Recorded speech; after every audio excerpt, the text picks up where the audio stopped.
Hello, people. Welcome back to the OCM Botcast. I am your good friend, Chad Marco. Yes, I have returned. Wait a minute. Technical difficulty. Hold up. What was this? Okay. That was my fault. Okay, so welcome back to the Botcast. Episode number 20. We're really getting up there. Not really, but we will. So as you can see, today's episode is called The Manipulated Man. Now, on the previous episode of the Botcast, I mentioned that the next episode will be about this book that I was reading called The Manipulated Man, which was written in 1971 by a woman named Esther V. Lahr. It's a book where she talks about how women manipulate and control men through the use of sex. And man, it was a very good read, to say the least. And there were even quite a few things that I disagree with her about, but we'll get more into that later. So that's going to be the main topic. In fact, I got so many points to cover. We're more than likely not going to have time for a thread of the day today, but I'm sure you guys won't cut my head off for that, so it's whatever.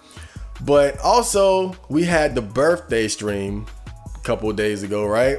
And somebody had asked me if I was still a NEET, and I said, I'll tell you guys later on the next episode of the Botcast, right? And he was like, no, tell us now. And I ignored him. Listen to me, bitch.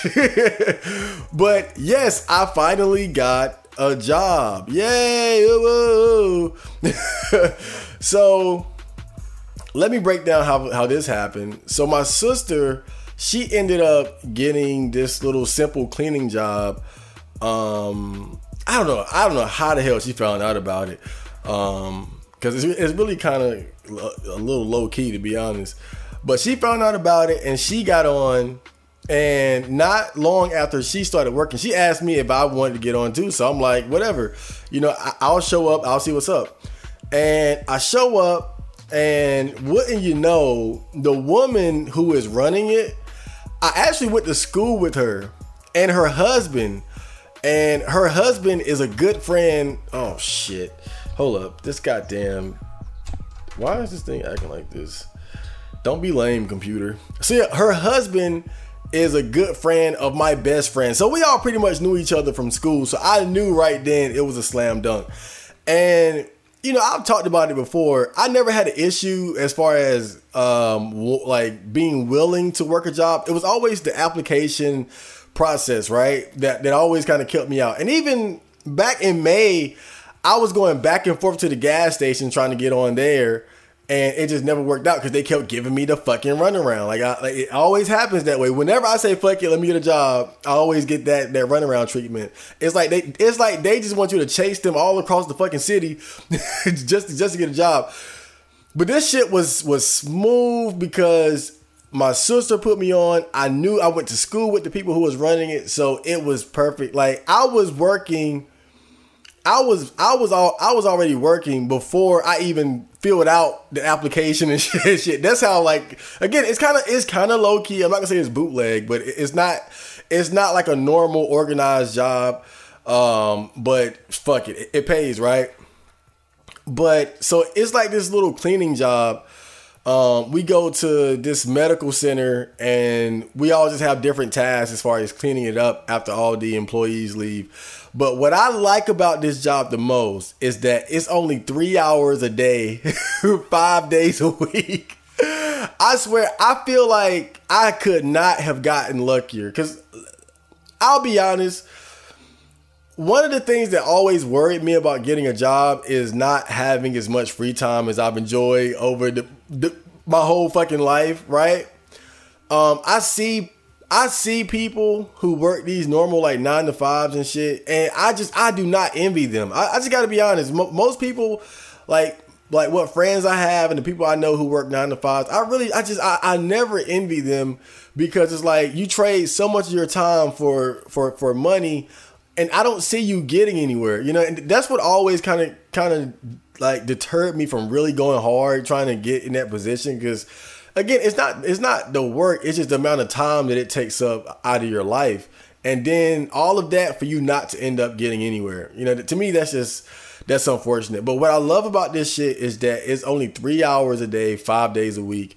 Then on top of that, it's supposed, like, we get paid for 3 hours, but we really only do like 2 hours of work because everybody just go, like, once we show up, we just go in. Everybody just does what the fuck they got to do. We get it finished like an hour early. So it's really only like 2 hours of work. And then I go right fuck back home and I can do whatever the fuck I wanted to. But this shit is perfect for me. I could not have asked for anything more. It's like the perfect balance. Like, now I have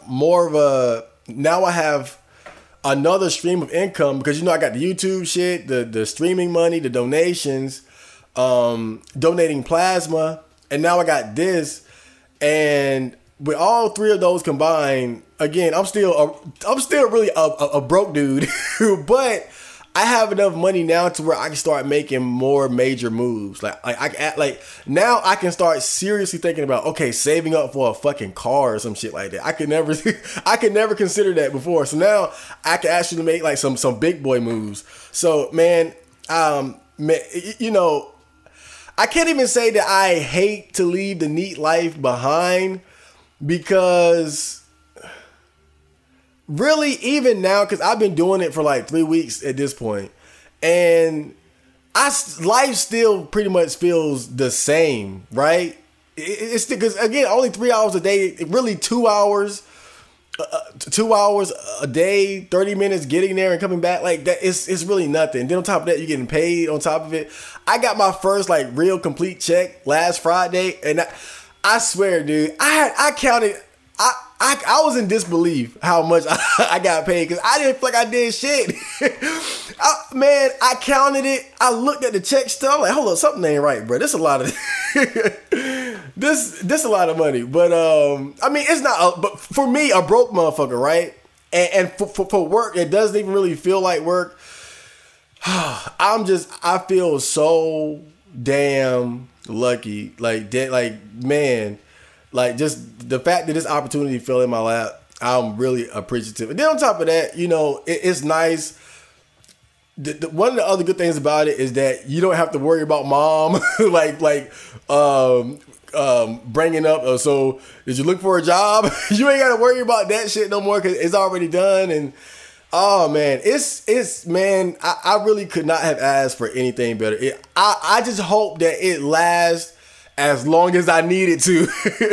You know, obviously I don't plan on working there for fucking ever, but man, if we can sustain this shit for as long as I need to, as long as I need it to like put more money into like maybe getting a car, putting more money into my YouTube channel and my projects and shit, then it's fine. And again, what I love most about it is that it's not a huge time commitment. Because I realize now that now I realize that I value time more than anything else. I value time over money. I'd rather work this little shitty 3 hour, 5 day a week job and just slowly stack bread than to be like these guys working the 9 to 5, 6 days a week. And honestly, I much prefer the situation that I'm in now. I mean, it suits me so much. I can barely believe it. And you know, kind of going back to the manipulated man, one thing she talks about in that book is how men have such a little need for luxuries, expensive things. And I felt like the way she talked about that really described me to a T. And the reason why, like, most people wouldn't understand why I would feel so good about such a simple broke nigga job.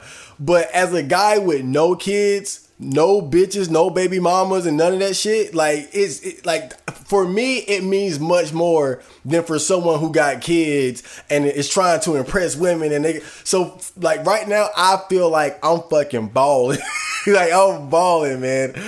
Oh man. So even though the neat life is over, I still feel I still don't feel like things have really changed much, and that's what I like the most about it. You know, I have like just a simple job I can go to, and I still have the majority of the time throughout the week to myself. It's the perfect balance, and I'm definitely going to make the most of it. Like, I'm not going to fuck this money up. I'm already like saving shit for like I already got like, okay, I'm gonna save. I got like different I swear, like, I'm going to make the most of this shit.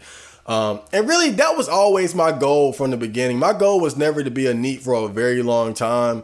I always understood that living with your parents and having a job is such a good situation to be in, because you don't have to pay as much rent. So you don't get stuck in that rut of, okay, I'm a big boy living on my own, but I got no fucking time and money to myself because I'm paying all these fucking bills. You know, and I always recognized that. And now I'm really seeing I'm really seeing the benefits of that. I know a lot of these red pill guys and shit, they talk about, you know, not living with your parents, moving out of your parents' house and all that shit. And that, again, that's my end goal. But to me, I think that rushing to leave your parents' house is kind of foolish. And again, for what? Again, just I'm a big boy, and you broke as fuck, barely getting by, just so you can say that you know. So, man, this was the situation that I always envisioned for myself. You know, living with my mom, but with income, so I can work on my projects, my long term, my purpose, dream, goals, whatever you want to call it. And just save money, stack bread, you know, just take on different goals one at a time at my own pace. You know, not trying to move out and get a girl and then I got a car and I got to pay insurance. Fuck that shit. Fuck that shit. Life right now has never been better. I swear to God. So that's that. What else? And I just recently, I put out the Sickness mixtape, which is really just the previous songs that I put out over the last year. Most of them onto just a tape, just to put something out there. And right now, of course, I'm working on drill music and robot music 9003.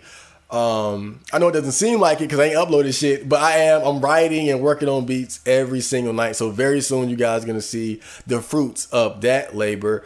I've been thinking, like, especially when it comes to robot music 9003, I'm going to upload like the way I plan on doing it is like, I'm going to upload a song to the YouTube channel and I'm going to also upload a different song to the Patreon channel. That way, the people who donate to the Patreon, like, they get like early access to songs that you broke non-contributing niggas. No, but seriously, it's so like the people who contribute can have something special, because I never really put anything on the Patreon. I just expect motherfuckers to give me money. Now I'm going to really make the Patreon mean something. So I am going to put music on the YouTube channel, but I'm going to put like the way I'm going to do it, I'm going to put like half the music as I'm making it, half of it on YouTube, the other half on Patreon, so that the people on Patreon get early access. But also the people who who aren't a patron, at least when it finally comes out, it's like you're gonna have like new music that you didn't hear. Like, okay, I heard these songs, but I haven't heard these. So it's kind of like, if you don't donate, it's not a big deal. If you're not a patron, it's not a big deal, because when it finally come out, you're gonna have songs that you never heard before. So it's gonna be like more of a surprise album, instead of just, oh, I heard these songs, but he finally put it out. So, oh man, but oh god. All right, I think that's it though. Anything else? I'm trying to make sure. I always try to get all the like personal shit out during the beginning, so I can focus on everything else. But I think that's it. Friender's still alive and well. We have new neighbors. They seem pretty chill. Yeah, everything's good in Chad Markoville. So let's get to the news. Let me get a sip of this water first, though.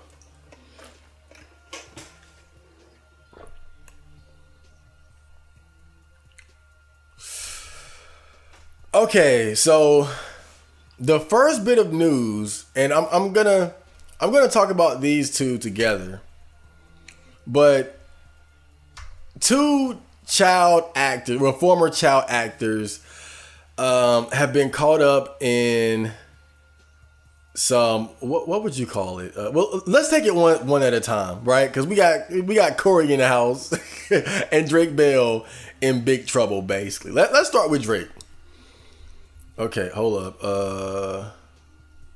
Give me a second here. Oh, you gotta be fucking kidding me. Hold up, give me a second here. Man, Drake Bell. Hold up, Drake Bell. Type this in real quick. I had it lined up and everything. But the problem is these news article sites are so greedy. Like now, like it's like they want subscriptions just for you to read these fucking articles. Even my little city, like they're doing the same shit. I used to just go there and just see like who died, like who got shot this week. Now even they want you to have a subscription to read this shit. It's crazy, man. Let me see if I can find the article real quick so I can have the the facts in order. I've already read most of it, but I don't want to give any misinformation. Okay, so here we go. Actor Drake Bell, who was in Drake and Josh, pleads guilty in Ohio child endangerment case. Sentencing set for July.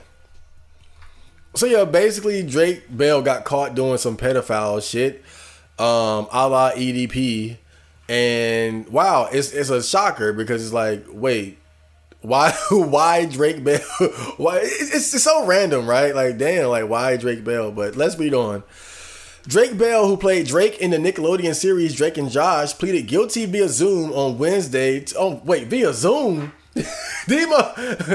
Oh, God. Oh, man. Damn. I guess that's because of the coronavirus shit, right? But shit, look, if we're opening that door, then can more people do this now? Like, even after corona, like, if you just some guy who got caught selling drugs, can you just hang out in your baby mama house and be on Zoom? When you about to plead guilty or not guilty, like, can you just do? I don't know. Maybe it's a rich white guy thing.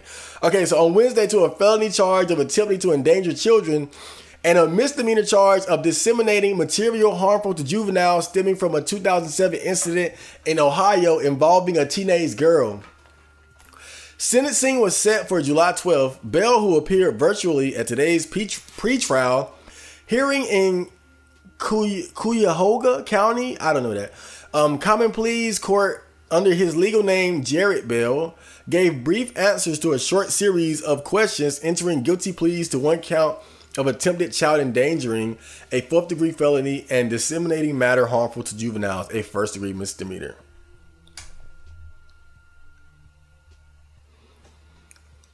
So, Bell could receive a prison sentence of up to 18 months for the felony charge with a fine up to $5,000.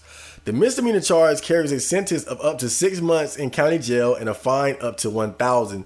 The actor faces 3 years of post-release control following the possible prison term. The charges against Bell stem from a December 27 meeting between the then 31-year-old actor and a 15-year-old girl. When Bell was in Cleveland to perform a concert, police have not specified what occurred at the club, but say the meeting followed months of inappropriate social media messages and that the two had known one another for several years. The girl subsequently filed a police report in Canada, and Canadian authorities reportedly then contacted Cleveland police. So damn, the girl that he was trying to have an inappropriate relationship with was the one that actually snitched on him. So, like, I wonder how that works. Like, when I first read that, it kind of confused me because you would think, like, usually in situations like this, typically what happens is that the guy gets caught either red-handed from an outside party or maybe the parents find out or something like that. But rarely do you see the girl themselves saying, well, yeah, he tried to do some pedophile shit with me. And so it makes me wonder what was her thinking, like from point A to point B on this timeline. Like what, cause it says that they known each other for years, several years.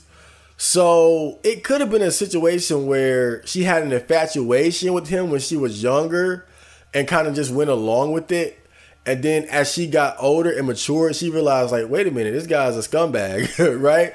Because if you're like 12 or 13 or something, you don't really understand why you shouldn't be dealing with a guy who's 30 years old. You don't really understand that you might be under the spell of that particular celebrity, and you're a naive child basically. But as you get older, you start to realize, like, wait a minute, this shit is against the law. This isn't okay. And it's like, maybe she took the initiative and said, oh, I got to do something about this. It's still kind of weird though, because it seemed like she went along with it, or maybe even she wasn't going along with it and she thought it was like a friendly thing, and he turned it sexual. And once he did that, she might have told on him. I'm not sure though. Those details aren't out. But without a doubt, Drake, he fucked up. Drake really fucked up here. The victim in the case is permitted to provide the court with a victim impact statement prior to sentencing. The sitcom Drake and Josh aired on Nickelodeon from 2004 to 2007 and featured Bell and co-star Josh Peck as stepbrothers. He more recently has become a voice actor and musician. Oh, that's it. Okay, so obviously you should not be trying to fuck underage girls. Don't talk to them in a sexual nature. Don't send them dick pics. Don't send them pictures of your shit in the toilet, EDP. Come on, man. What was that? I still can't get over that shit. Okay. So, I think this one kind of, I'm not going to say it hit hard, but it was surprising because most of us grew up watching Drake and Josh, and it's one of those things where you wouldn't expect it from that particular celebrity.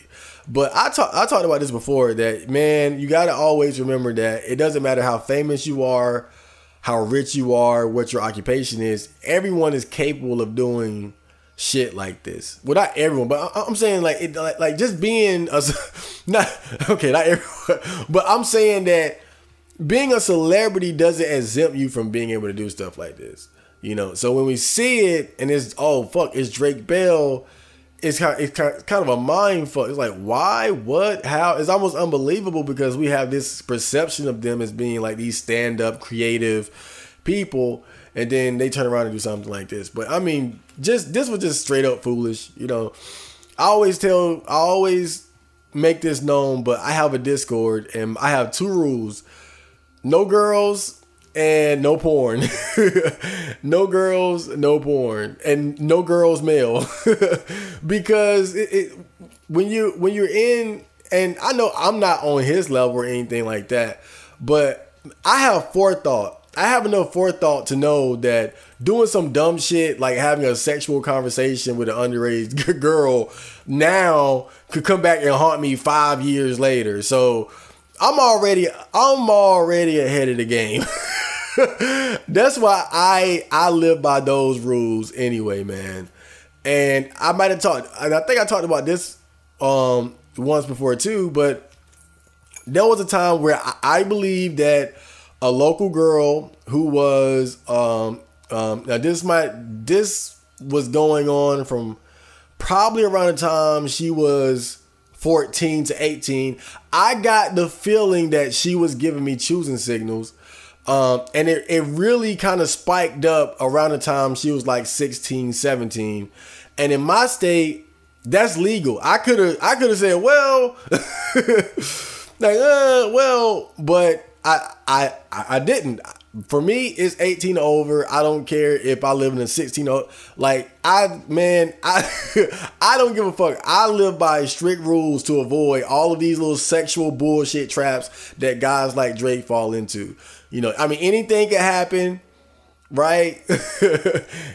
Anything can happen, but I have no forethought to know, like, shit like that just simply, it's not worth it.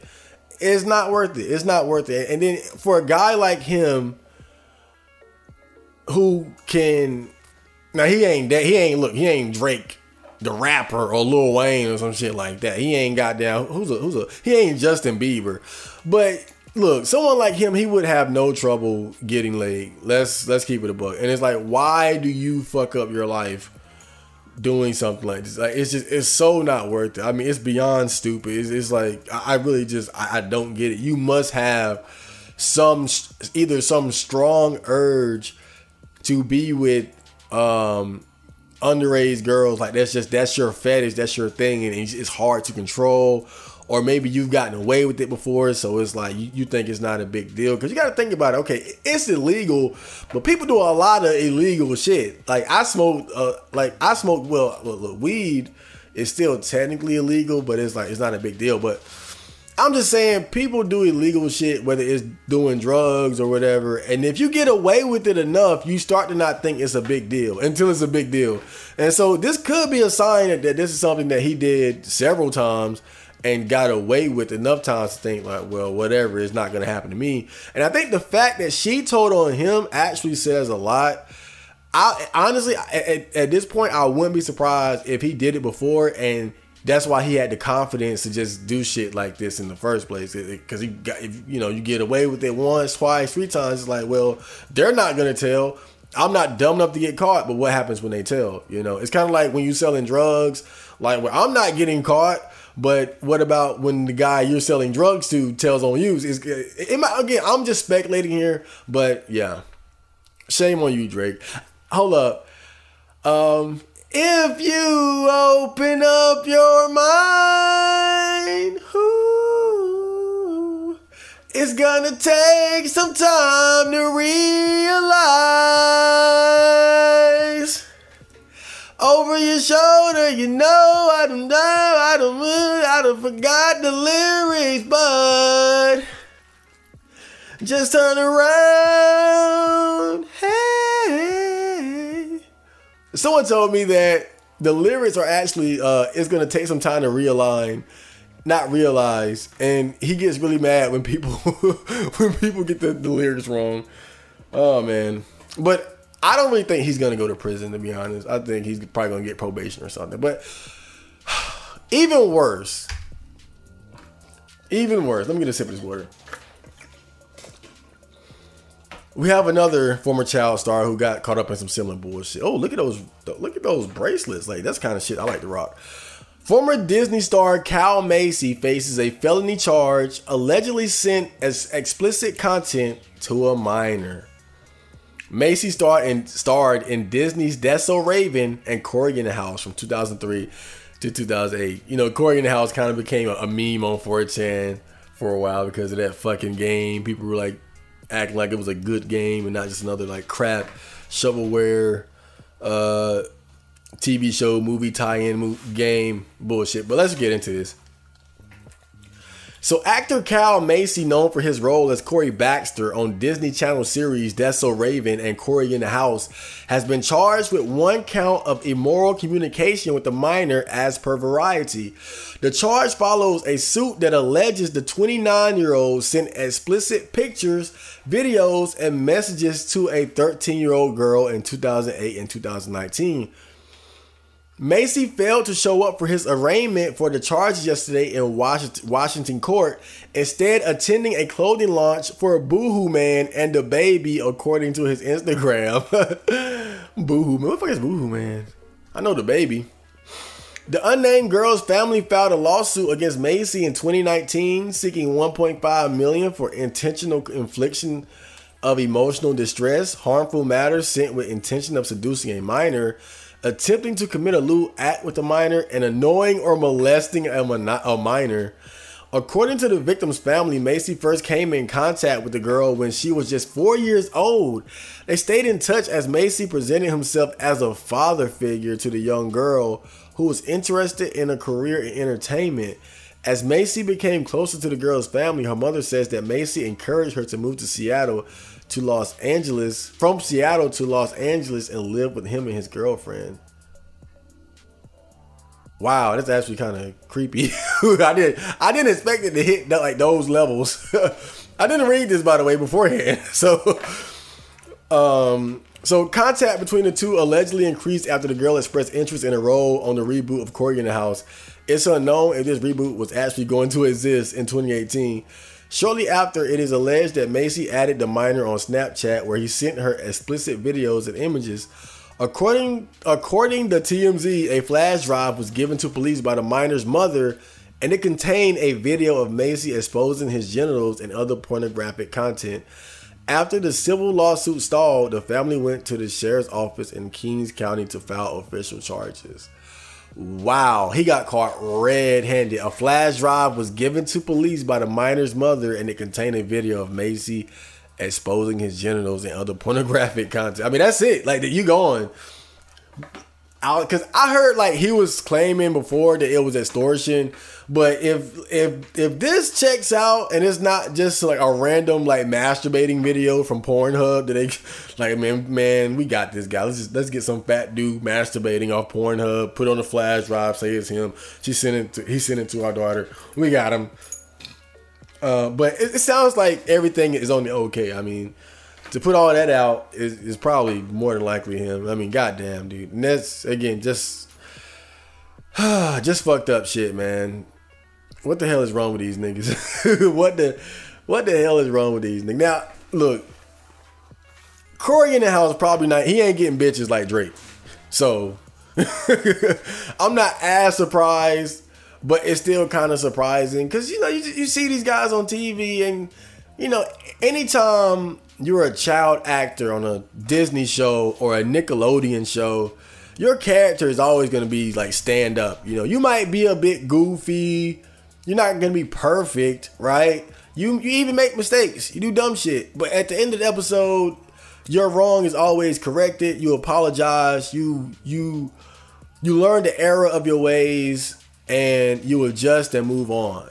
And I think that image of these people kind of sticks in our mind. And we forget that, you know, these are just characters. These guys play characters on television shows. And what we see on TV isn't necessarily who they are in real life. And that's how you end up with shit like this, man. But just a side thought though. He's 29 years old. I'm 29 years old. I've been thinking, right? When I go out and I see girls, I think I'm sure most of you would agree with me, right? Girls are at like peak attractiveness somewhere between like 16 and 25. So when I go out, I see girls and I would assume that any girl that I find attractive is probably going to be in that age range, like anywhere from 16 to 25. You know, once you go beneath that, then it's like they're not really developed and mature enough yet to catch my attention. Once you go beyond that, they start looking a bit older and they're not as fresh and they might have like 2 kids running behind them. And, you know, but I was thinking like, man, the girls who I'm primarily attracted to, like I'm at least 4 years older than, like already. I'm 29 years old. And it was kind of like just a weird realization, right? That you're kind of reaching that age where, not saying like you couldn't, right? Just get a 22, 23-year-old girlfriend. Or that it would be wrong per se, but that now I'm at the age where it could be an issue, right? Because I was watching this PUA video shit, and the guy, he was hitting on, it was like a PUA cringe compilation, and the guy was like older, not that old. He looked like he was about early 30s or something, and the girl he hit on was like 19. And so he was doing his typical like lame PUA shit. And one of the first things she asked him was, "How old are you?" And the guy who was doing commentary on the video, he was like, "That's one of my biggest fears, like getting older and then getting to that point where girls are going to start rejecting you according to your age." And I just sort of realized like suddenly like, wow, like I'm at that age too where like even if I did say I'm going to go out and approach girls, like I would have to keep that in mind because obviously I'm only going to go for girls that I'm attracted to. So it's most likely any girl that I would talk to would be within like that particular age range. And And even if like she was like right at like the edge of like 25, like I still have that 4-year age. There was still like a 4-year age difference, but I don't know. It was just a thought. But yeah, don't fuck underage kids. That's always the lesson. So the next piece of news, the last piece of news, is good news or bad news, depending on your view. Bill Cosby is released from prison after the PA Supreme Court overturns his sexual assault conviction. Hold on, let me see. Let me check the time real quick. Okay, we're not doing too bad. Okay, so get back here. The 83-year-old comedian has served more than 2 years of a 3 to 10-year sentence in a state prison in Montgomery County. So, yes, Bill Cosby just got out of prison. And you want to know what's so funny about this shit, man? Let me adjust the mic a little bit. It's probably too far away this whole time. But you want to know what's funny about this shit? Me and my mom were just talking about this dude. Because she was like, didn't he already get out? And I was like, no, he's still locked up. And so she was like, no, he's out. So I checked and he was still locked up. This was like 2 or 3, literally like 2 days ago, right? Say like before, like right before he got like out, we were talking about this, and she said he was out, and I said no, he's still locked up. And when I checked, he was still locked up. And like 2 days later, he's out. Like right after we had that long conversation about Bill Cosby, he's out, and here we are now. So let's read on. Let me hold up. I ate a whole pizza. You gotta excuse me. I gotta gain 4 pounds in 16. Or how long I got? I gotta gain 4 pounds in like hours before I go donate. Like tomorrow, today afternoon, because it's after 12. Because you know I donate plasma, so sometimes, and if you're over 175, you get more money because you can donate more. And I've been losing too much weight. I said, let me eat a whole pizza before I go there tomorrow. All right, so I'm a little gassy right now. The Pennsylvania Supreme Court overturned Bill Cosby's 2018 sexual assault conviction on Wednesday and ordered him freed from prison, a dramatic development that upended the first high-profile celebrity conviction after the Me Too era. The divided court made no findings on the sufficiency of the evidence against the 83-year-old comedian. Instead, it based its decision on a question that had bedeviled the case from the start: whether a prior prosecutor's decade-old promise that Cosby would never be charged with drugging and assaulting accuser Andrea Constand prohibited the Montgomery County District Attorney's Office from lodging the case that ultimately led to his conviction. So the whole problem with this from the very beginning was that, you know, this case between Cosby and Constand goes back to the early 2000s. And they had reached some sort of settlement where I think maybe he had paid her. Like, he paid her a certain amount of money, and in return, like, it was like, they could never take this case back to trial. But they ended up taking it back to trial anyway because of the whole Me Too thing accelerating it, and all these women coming out and saying that he had sexually assaulted them.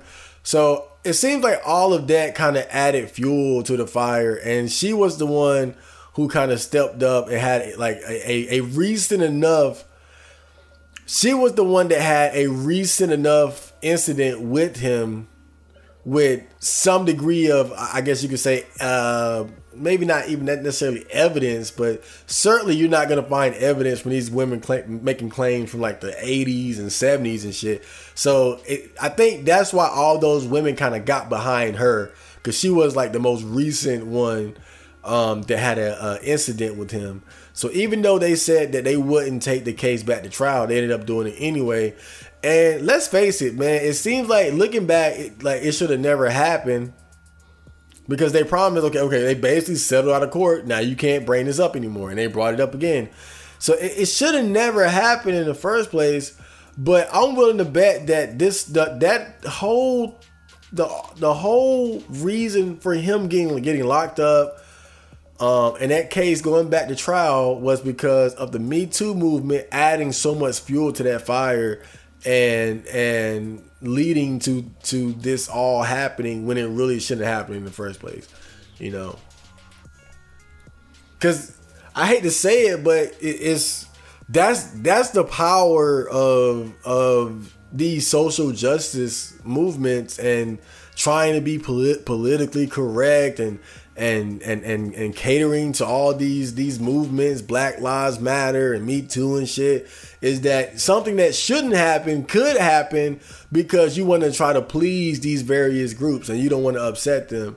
You know, you got to look just as progressive as everyone else. So how can you not, you know, try to get Cosby convicted, even if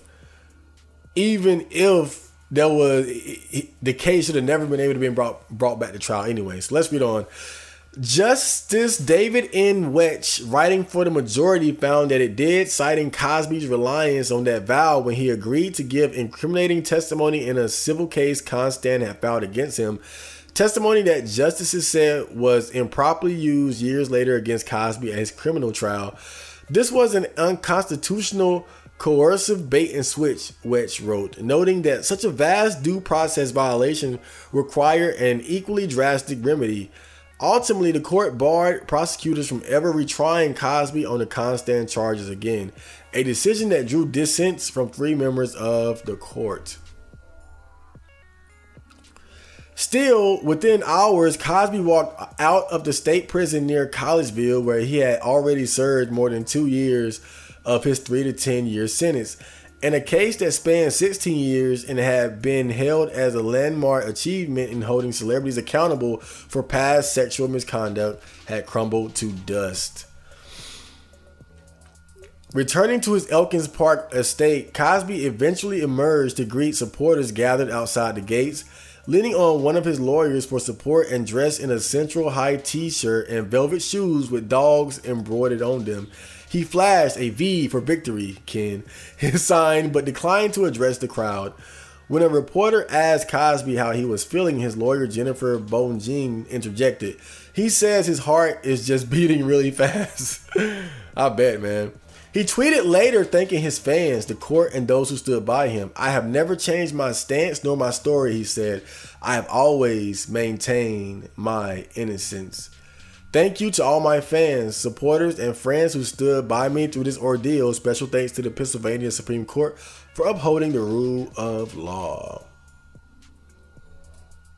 District Attorney Kevin R. Steele, who won his post in 2015 in part by vowing to put Cosby on trial and later led the prosecution team, was quick to point out that the high court had not overturned Cosby's conviction based on innocence, but rather what he described as a procedural issue irrelevant to the facts of the crime. So like I said earlier, it was the simple fact that there was an agreement that the case could not be brought back to court because they had essentially settled.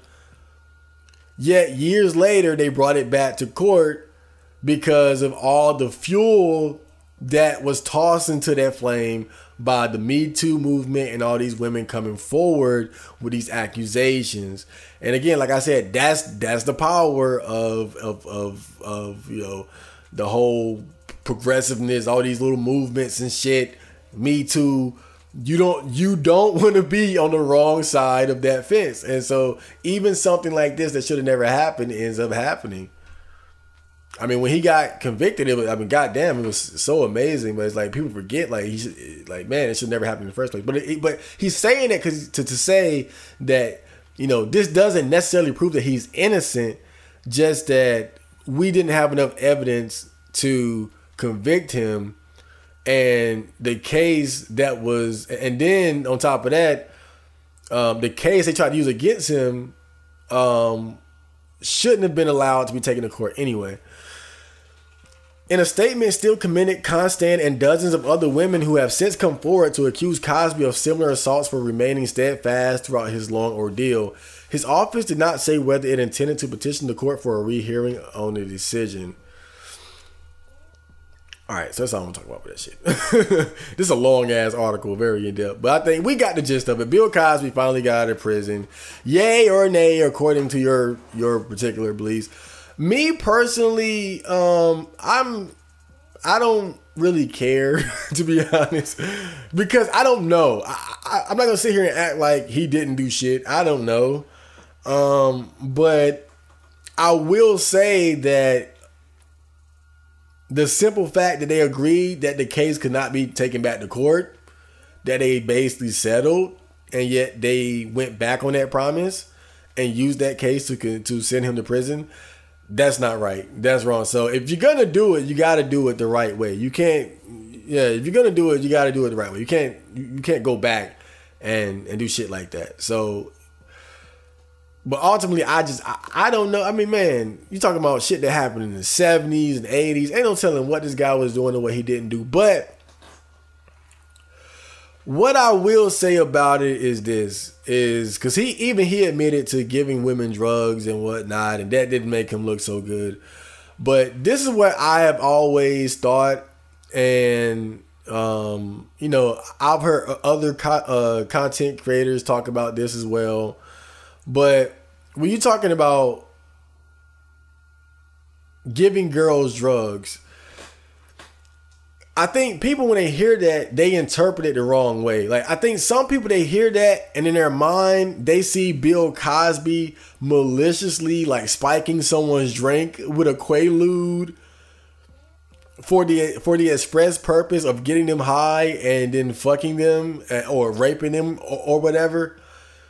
But the other way of looking at it, and basically the way Cosby described it himself, more or less, is that, hey, we were just partying, turning up, getting high, and it was like, hey, I got drugs, you want to do it? Sure. They got high, I got high, and we fucked, right? And if you look at it from that perspective, then it's like, did he really do anything wrong? Because that's what people do anyway. Just think about it. Like, if you go to a party and you got guys and girls there and they like to turn up, they like to do drugs, and let's just say, again, hypothetically, you're smoking weed, she's smoking weed, you're drinking alcohol, she's drinking alcohol, you pop a Quaalude, she pop a Quaalude, and y'all end up fucking. The next day you wake up, you don't give a fuck, but she does, because now it's like, wait a minute. In her mind, I wouldn't have done that if I wasn't high. So I can see how from a woman's perspective, she might feel like a victim.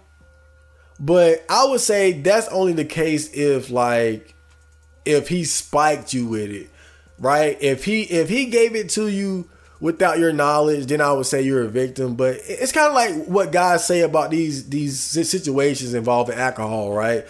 Where you have a guy who's drunk, a girl who's drunk, they have sex, the girl wakes up, she regrets it and claims rape or sexual assault, and now she's a victim and the man is a predator, when really they were both drunk and consenting at the time.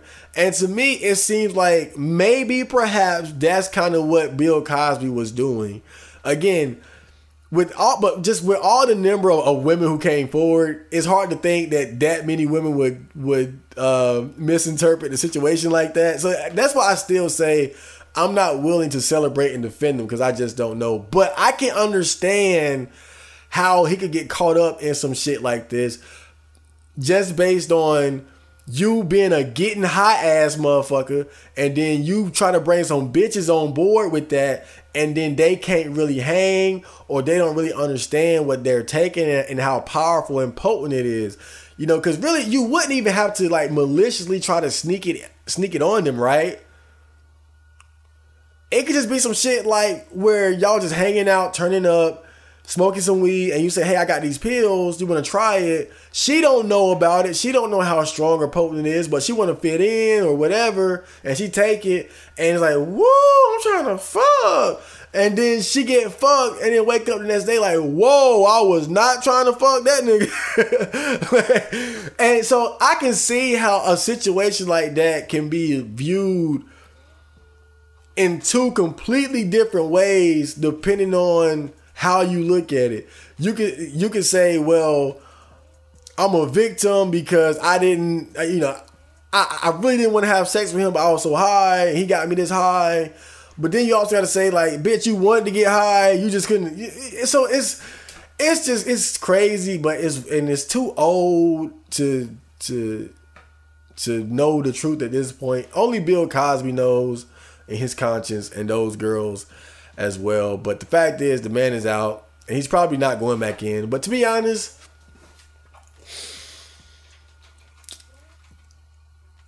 I don't think it really matters. I mean, the man almost did 3 years in prison as like already old as fuck, knocking on death's door, and you got to spend like some of your last years in prison. And it's not just the time that was lost. It's the legacy. It's the reputation. I think that's probably what hurts most. Even though he has his freedom, it's a shame that his legacy and reputation will forever be tarnished. Like, it would never be the same. You know, if you roll with Bill, then you roll. If you don't, you don't. But the fact is, if this never happened, then he would have a lot more people on his side. He would have a lot more supporters than he has now.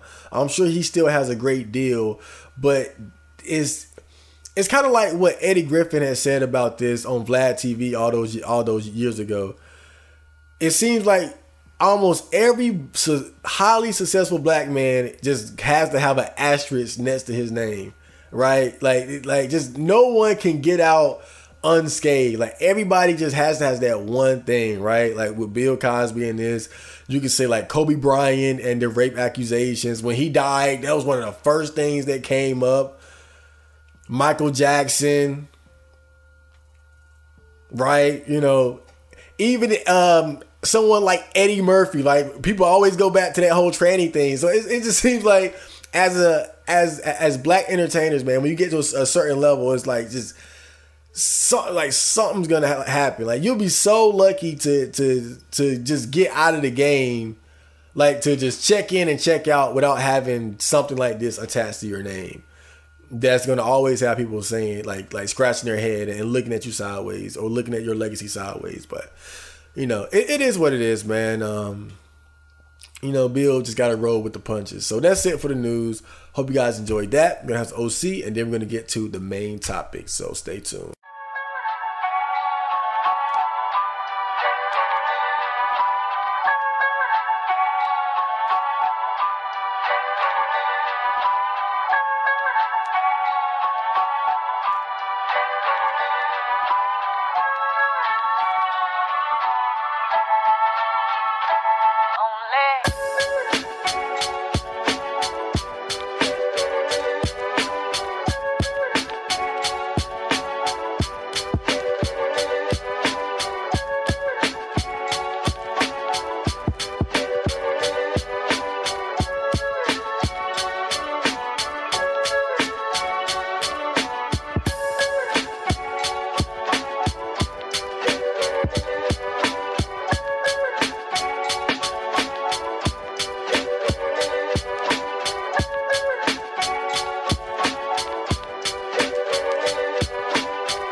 Okay, so I hope you guys enjoyed that bit of OC.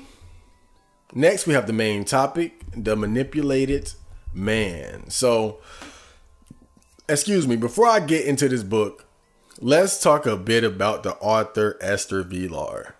So, Esther Margarita Vilar, born Esther Margarita Katzin, September 16th, 1935, in Buenos Aires, Argentina. I'm reading this straight from Wikipedia, by the way. is an Argentine-German writer. She trained and practiced as a medical doctor before establishing herself as an author. She is best known for her 1971 book, The Manipulated Man, and its various follow-ups, which argue that, contrary to common feminist and women's rights rhetoric, women in industrialized cultures are not oppressed, but rather exploit a well-established system of manipulating men. And here's a picture of her. Oh, I consider her my second mom. I feel like we can have some good conversations but she's probably old and senile now, but in her prime, not even in her prime, but like, you know, her mom prime. I'm stupid. Okay, so this is the Manipulated Man book I have in my hand here at this very moment. I purchased it. It wasn't very much. So this is the foreword in the book. This book is dedicated. Oh, wait a minute. See, I told you I got to get in the right position for this shit. Okay. Give me a second here. This book is dedicated to all those whom it does not mention, to the few men who refuse to be manipulated, to the few women who are not venal. I don't know what that word means. And I'm sure it's bad though. And all those fortunate enough to have lost their market value because they're either too old, too ugly, or too ill. Wow. Now, I wonder, is this forward new? Or was it in the original copy? Because I'm sure this is like an updated version. I mean, it's the same book, but right past here, it's the same book, but hold up. There's an author's introduction, and she says over 35 years have passed since the first publication of my book, The Manipulated Man. So she's talking about the book like 35 years later, but the actual contents of the book are just exactly what it was. But I bring it up because she says market value, and that's something that we always talk about now, like sexual market value. And it's amazing to think that somebody would have, you know, been using that term over like almost 50 years ago. So let's get right into it. So what I did was, I read the book and then I went back over it and just highlighted certain paragraphs and sentences that really stood out, where she made good points. Now, some points I bring up and I'll agree with them. I might be neutral on them, and I might even disagree with them. But overall, it's going to be a good read. So let me try to find my first. Let me try to find the first highlight here. Okay. So here's one. Wait a minute. Okay.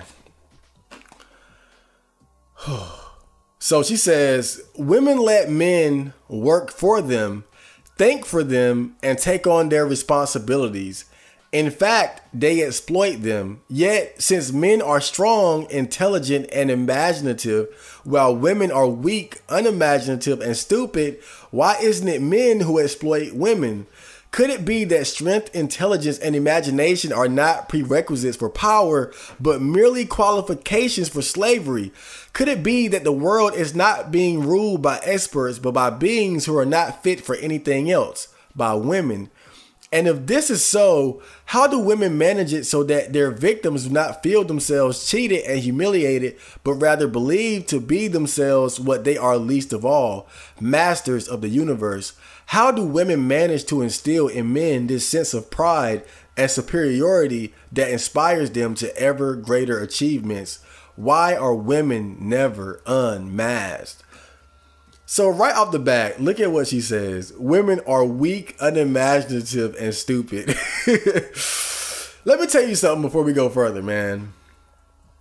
This woman is mean.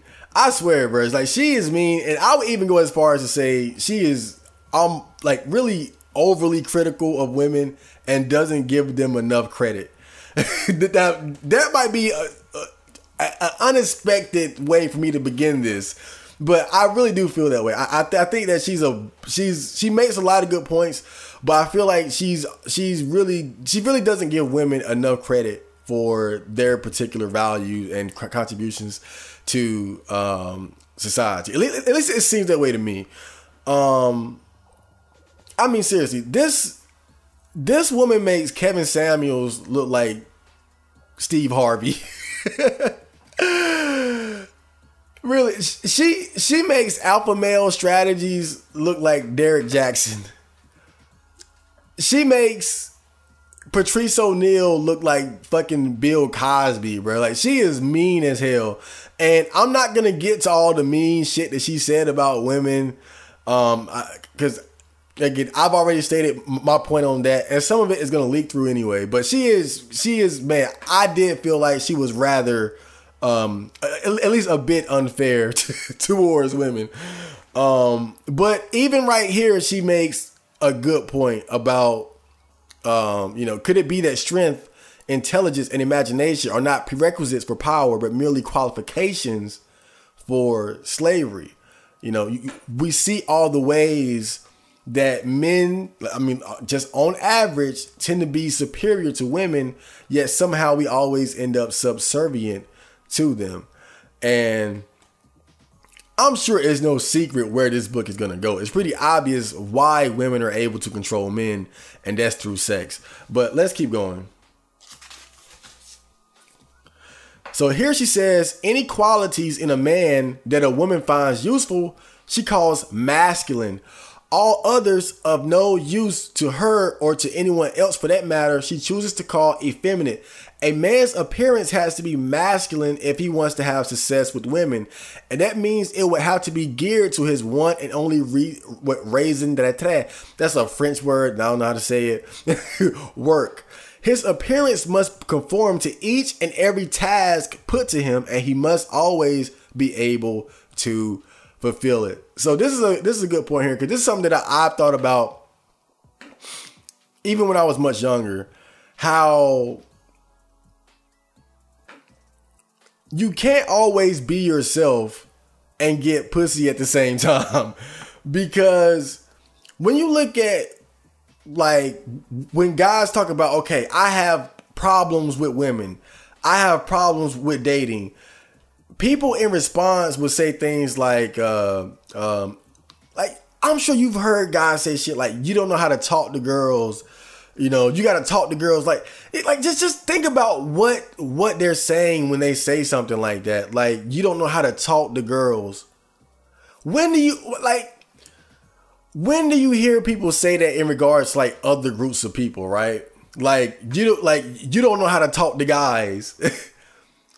That's not something that men tend to concern ourselves with, because it's a natural, like, of course some people are just more shy or withdrawn or have just poor social skills, but we don't think about the specifics of how we should talk to other men for the most part.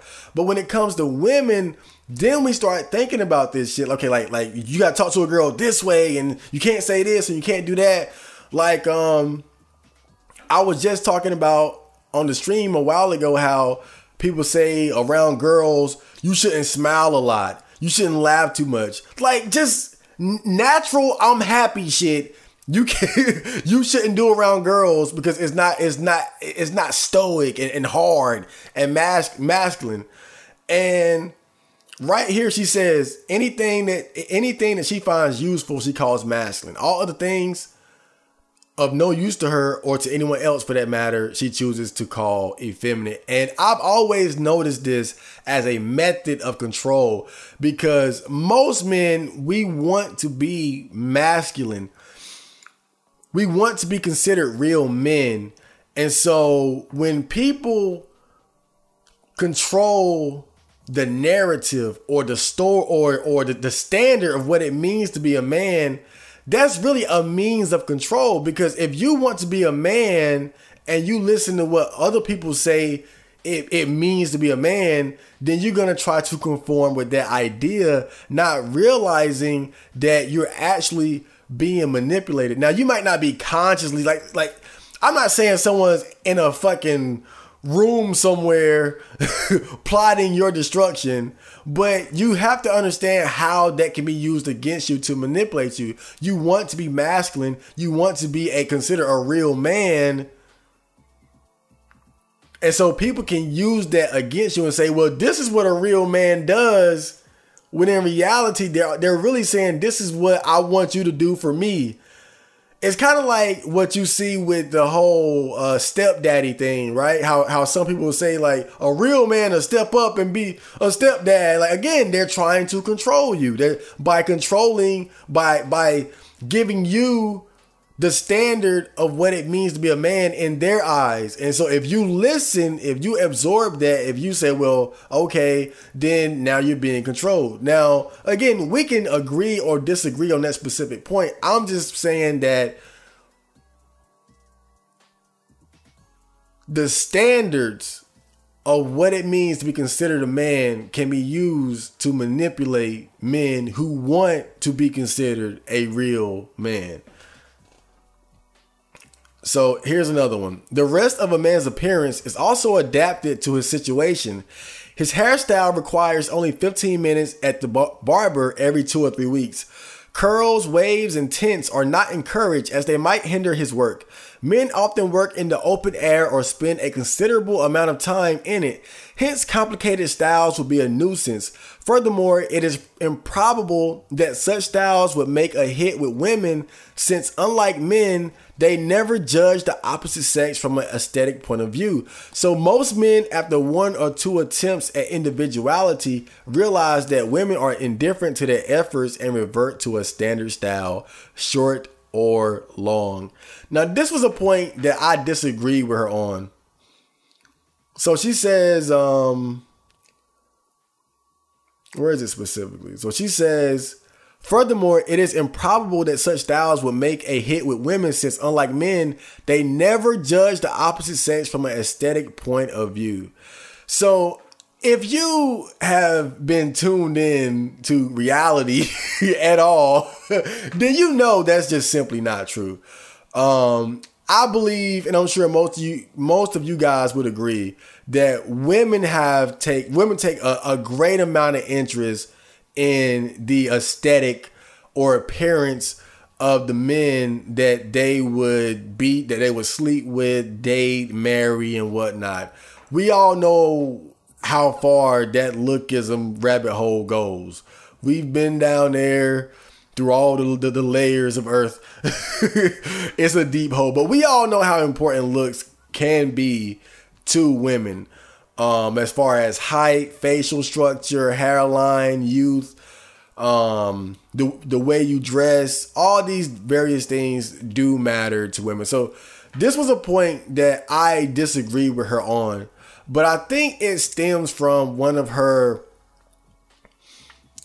main points, which is that what women want most out of men is resources. And I think when you look at it like that, what she's saying has some semblance of truth. As far as how women will choose to be with the man they might not find particularly attractive is if he has the resources to compensate for that. But to say women don't take an interest in the appearance of men, I just think that's flat out wrong. But again, we got to keep in mind that this book came out 1971, before we had like just endless amounts of evidence and research to prove, bullshit to be bullshit.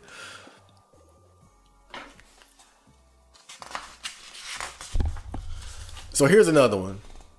There are men who carefully maneuver a large limousine out of the garage at 8 o'clock every morning. Others leave an hour earlier, traveling in a middle-class sedan. Still, others leave when it is not yet light, wearing overalls and carrying lunch boxes to catch buses, subways, or trains to factories or building sites. By a trick of fate, it is always the latter the poorest who are exploited by the least attractive women. For unlike women who have an eye for money, men notice only women's external appearance. Therefore, the more desirable women in their own class are always being snatched away from under their noses by men who happen to earn more. Now, this is a good point. This is something that we see a lot in the current dating market as of now. Look at what she says. The poorest who are exploited by the least attractive women. For unlike women who have an eye for money, men notice only women's external appearance. Now, like I said earlier, I disagree with her idea that women only have an eye for money. Money and resources are very, very, very, very, very important. Don't get it twisted. I just also believe that women also care about your personality, confidence, and especially the way you look. But money is money is amazingly powerful when it comes to attracting women and can make all of your other flaws insignificant. But she also points out how men notice only women's external appearance. Now, I definitely agree with this. Now, of course, that's not true 100% of the time. But I think that it's fair to say that a woman's appearance is the primary thing that attracts us to them. Because you got to look at it like this. We as men, we're expected to approach a woman first. But what do we base our approach on? Really, it's based on how she looks. Like at least 95% of the time, it's not, oh man, I really wasn't attracted to her, but her personality, man, I witnessed her awesome personality and just felt like I had to go talk to her. I'm sure very rarely is that the case. You see a girl, she's physically attractive enough, and that motivates you to go talk to her. So we are very much motivated by the physical. I would say more so than women. But again, women definitely care about men's looks. It's just money can allow you to compensate. And look at what else she said, though. She says, women in their own class are always being snatched away from under their noses by men who happen to earn more. And I look around and I see pretty girls here and every now and then I see some cute pretty girls, but you just know that most of these girls out here who are decent looking or attractive or pretty, like they already done got scooped up. Now, of course, who they got scooped up by can depend on like your environment, but I'm around the hood, so I know a lot of these pretty girls, they fucking with the drug dealer or the trap king, or maybe even the guy who's making good money and he's not a criminal or some shit like that, right? But definitely the more attractive women tend to get scooped up by the guys who have who are just wildly attractive or have more resources. Whether they make their money legally or illegally, you know that those girls are getting scooped up by those kind of guys. No matter what a particular man does or how he spends his day, he has one thing in common with all other men. He spends it in a degrading manner, and he himself does not gain by it. It is not his own livelihood that matters. He would have to struggle far less for that, since luxuries do not mean anything to him anyway. It is the fact that he does it for others that makes him so tremendously proud. He will undoubtedly have a photograph of his wife and children on his desk and will miss no opportunity to hand it around. I like what she says here, and it's something that I've always thought about. And he himself does not gain by it. It is not his own livelihood that matters. He would have to struggle far less for that, since luxuries do not mean anything to him anyway. This is another thing that you will see guys talk about in as far as like the MGTOW lifestyle and whatnot. How when you eliminate dating and having to satisfy and maintain a female as a man, the amount of expenses that you have decrease dramatically, because a lot of the things that we do, a lot of the things that we purchase are for the sake of attracting women. Now, I'm not saying every single guy who buys a flashy car is doing it to get pussy. Some guys just have a genuine interest in nice things. He could be really into automobiles and sports cars. So I'm not saying that. But certainly a lot of guys, when they make these purchases, the jewelry, the clothes, the Jordans, the kind of house they live in, the car, a lot of guys, they do these things to help them attract women. They might not consciously think like that, because there are other benefits to having these things. But certainly that's part of the equation. Certainly that's part of the reason to impress others and to elevate their status somewhat. But me, myself, obviously I don't have a lot, but damn, dude, my small ass room, I look at my room and I appreciate this shit so much. Like, my room is my room is so simple. It's just full of simple things. I don't have a lot, but I thoroughly enjoy life. I really enjoy life, and I have so little, but at the same time, when I put myself in the shoes of a man that's dating, I don't see how it will work, not without me making a conscious decision to have to make to make more money and have more expensive taste. Like, what girl is going to want to walk side by side with me in my $30 Tesla shoes? I don't even go pay for haircuts. I cut my own hair. Like, what girl is going to want to be seen with some nappy head? You see, and so I already know that to get a girlfriend or to maintain a relationship, more than likely I would have to invest more money into myself. And then on top of that, even just living with my mom, I see some of the at least what in my eyes would be unnecessary purchases that she makes. And I look at her and I know other women are pretty much the same way.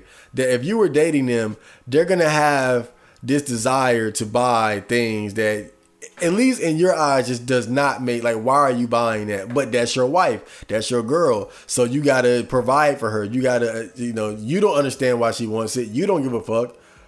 But she expects you to buy it. And all these things put men in a situation where you have to work to make more money. And that's one of the liberating things about when you just opt out of dating. You realize, like, man, like, I don't have to make as much money. I don't have to work as hard because I'm satisfied with so little. It's like that awkward silence when I'm flipping through the book, trying to find the next highlighted sentence. It's kind of bootleg, but we'll get through it.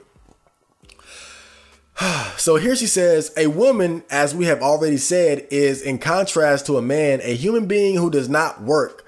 One might leave it at that, for there isn't much more to say about her. Were the basic concept of human being not so general and inexact in embracing both man and woman.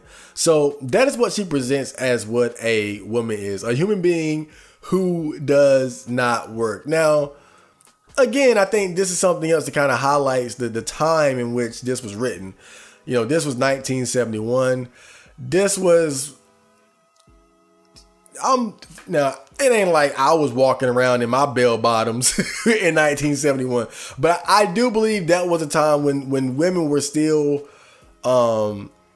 they weren't as determined to enter into the workforce as they are now. Now, of course, that was something that they had already fought towards, but I think it's probably safe to assume that it's something that has escalated over the years. And I would assume that during her time, most women still had a mindset and desire of, okay, I'm going to find a man to take care of me. I'm going to find a man to provide for me. And I think that's why she presents the woman as the human being who does not work. She's thinking about the woman who's saying, okay, I'm going to be a wife. I'm going to get married. I'm going to be provided for and whatnot. Like, that's the goal, like, to be provided for.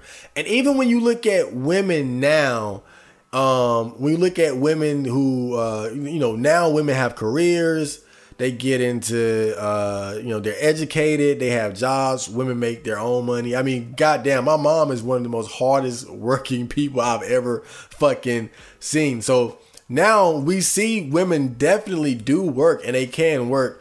But I think that at the same time, even when you look at career-driven women who make upwards of $80,000 to $100,000 a year, you'll still notice that they want to date a guy who makes as much as them, if not more.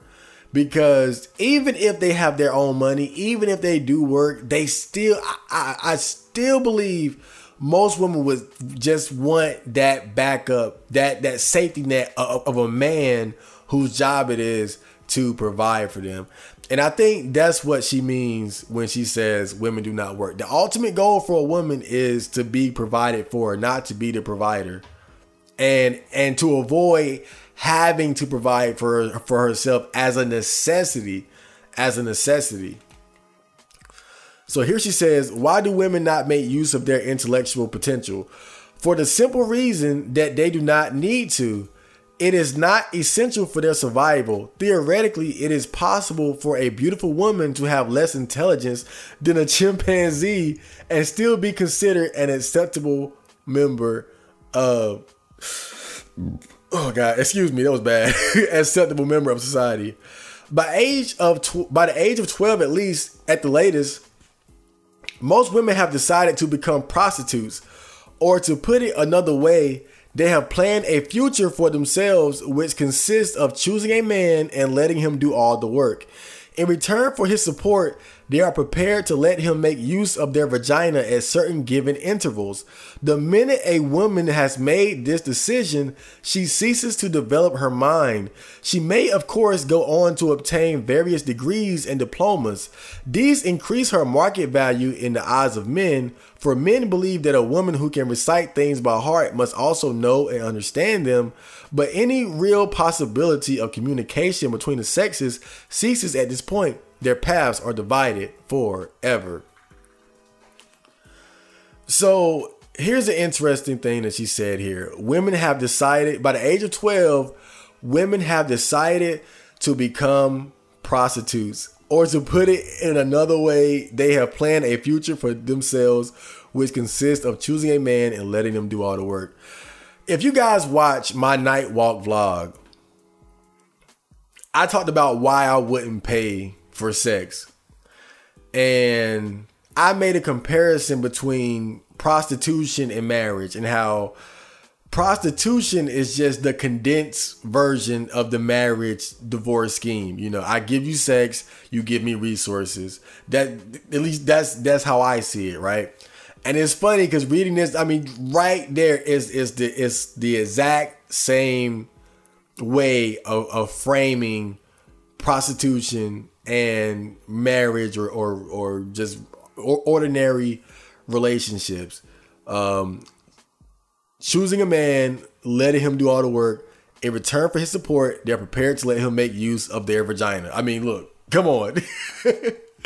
You see it. And so I just found that funny because I had just made that comparison a little while ago in that night walk video. But she also mentions, she says, it's possible for a beautiful woman to have less intelligence than a chimpanzee and still be considered an acceptable member of society. And look, that's mean, but I see what she's saying though, is that if you're a gorgeous woman and you have people catering to you at every turn and you don't have any reason to push yourself, then any potential that you had is going to, it's simply not going to flourish, and even worse, it could decay. Most men, we don't have the luxury to not improve ourselves, to not polish what skills we may have to not compete, because if we don't, then we are going to completely fall through the cracks of society. We see that with a lot of guys now, but women, they can get away with that if they are, they really don't even have to be beautiful. If you're decent looking nowadays, then you have no reason to compete or struggle, because you always have that safety net. You always have that option of letting a man take care of you and provide for you. You might not want it, but it's always there. And if that's the path you choose to walk, then again, you gotta understand now you're in a situation where you're not forced to improve yourself intellectually, physically and whatnot. You might do it by choice, but you don't have to. And I think that's what can make a very beautiful woman end up being, let's say dumb as hell. Because she never had a reason to need to be intelligent, to need to push the boundaries of her intellect.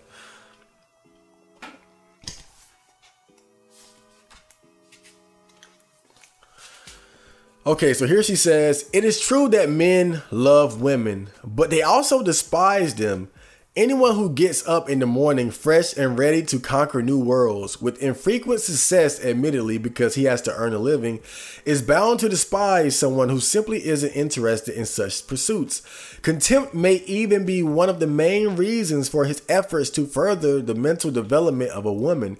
He feels ashamed of her and assumes that she too must be ashamed of herself. So being a gentleman, he tries to help.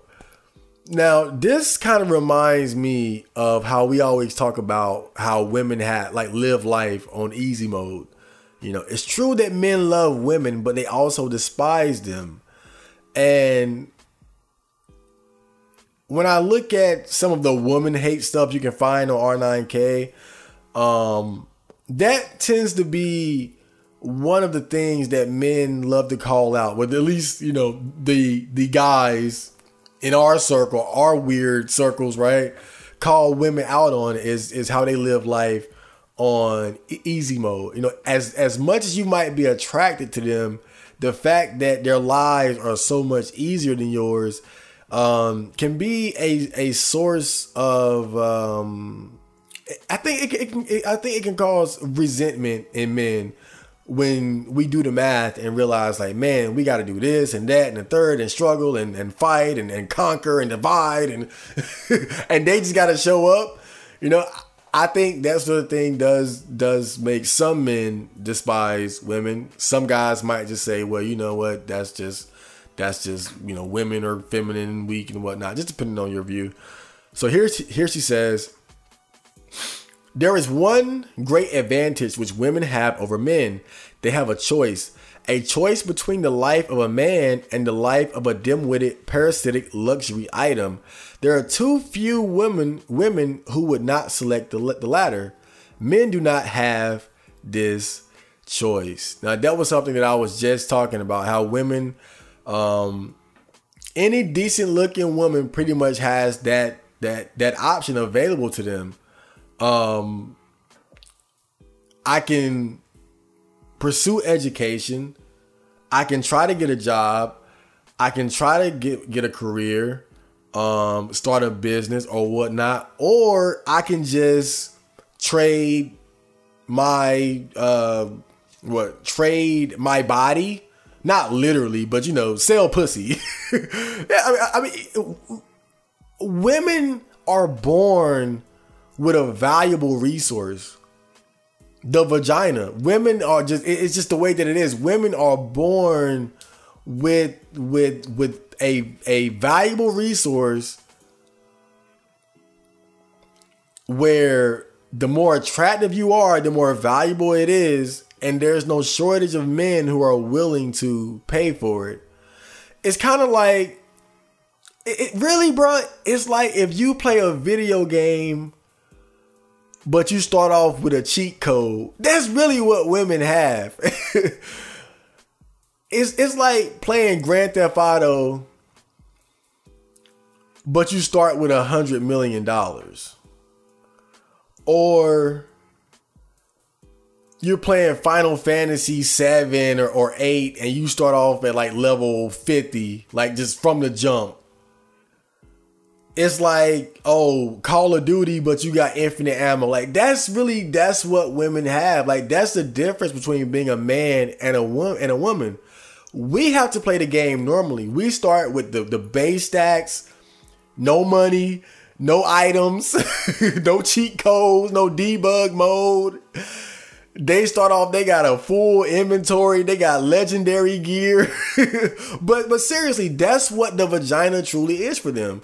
It's an option, it's an inborn option that women have that they can always fall back on. I can sell my pussy for the resources and the comfort that I need. And that's not really something that men have available to us. I mean, of course, you have male gigolos. You could be like a gay prostitute or something. Like again, to some level, we could, right? But not to the extent that women do. It would be a much harder struggle for us to play that game. But you do have like gigolos and shit like that. But definitely, it's, you know, as far as the value of a vagina, you ain't touching it.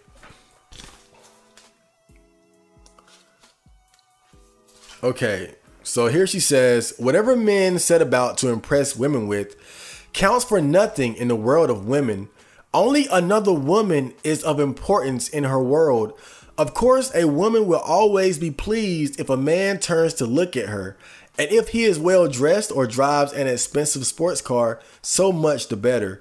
Her pleasure may be compared to that of a shareholder who finds that his stocks have risen. It would be a matter of complete indifference to a woman if he is attractive or looks intelligent. A shareholder is hardly likely to notice the color of his dividend checks. But if another woman should turn to look, a rare occurrence, for her own judgment is infinitely more remorseless than that of a man. Her day is made. She has achieved the impossible, the recognition, admiration, and love of other women. Now, this is fascinating to me because this is something that I've always heard in regards to women. And I'm sure you guys have probably heard this as well. The idea that when women get all dressed up and put on the makeup and put on the sexy clothes and really, try to bring the best out of their looks. I'm sure you guys have heard that women don't do this for men. They do it for other women. Now, I don't know how true this is. You know, I would assume that you could say it's for both, right? I'm not going to say that, you know, women don't care about trying to attract men, because obviously to some degree, these things that they do as far as dolling themselves up and making themselves look as beautiful as possible, to some level, they're doing it to attract a man. But the idea that they also take an interest in what other women think of them, even more so than how men think of them in regards to their looks. That's, to me, that's very fascinating. But again, I have no idea how true that is. That's something that I would have to look more into. But it's interesting to me. But from the way she says it, though, it kind of makes sense, though. This one part here. If another woman should turn to look, a rare occurrence, for her own judgment is infinitely more remorseless than that of a man. Her day is made. That kind of makes sense because men, we're so easily impressed that our praise probably doesn't hold as much weight than when if someone else did it, like a woman. I guess it's kind of like if you were a fighter, right? You're a boxer and you get into a street fight or something, and then a passer or like some bystander says, man, you can really fight. Oh man, like you knocked him out. That's cool. But what would be much more meaningful would be like if another fighter said that, like, so like a world champion said, yo, like, you can really fight, you got what it takes. Like, that would mean a lot more. Like, even myself as an artist, I appreciate compliments from people. But if Lil Bootsy called me up and was like, yo, you hot, then damn. I ain't gonna lie, that'd be the best compliment I ever got. So maybe it's something like that, where the praise that you get from certain groups doesn't have the same value as it would from another. And in this case, it's the praise that a woman would get from a man as opposed to a woman. Oh, fuck. I hit my arm and it hurt. Okay. So, in fact, when a woman dresses, she considers a man to a slight extent, the extent necessary to hold him and to encourage him to provide in the widest sense for her. Every other investment is aimed at other women. Man has importance only as the provider.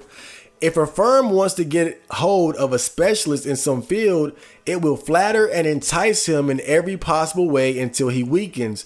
Once the contract is signed, his employers can relax. Their leverage over him continues to increase. A woman behaves in much the same way with the man. She gives her man just enough rope to ensure his preferring life by her side to breaking his contract with her. Now, that was a good one.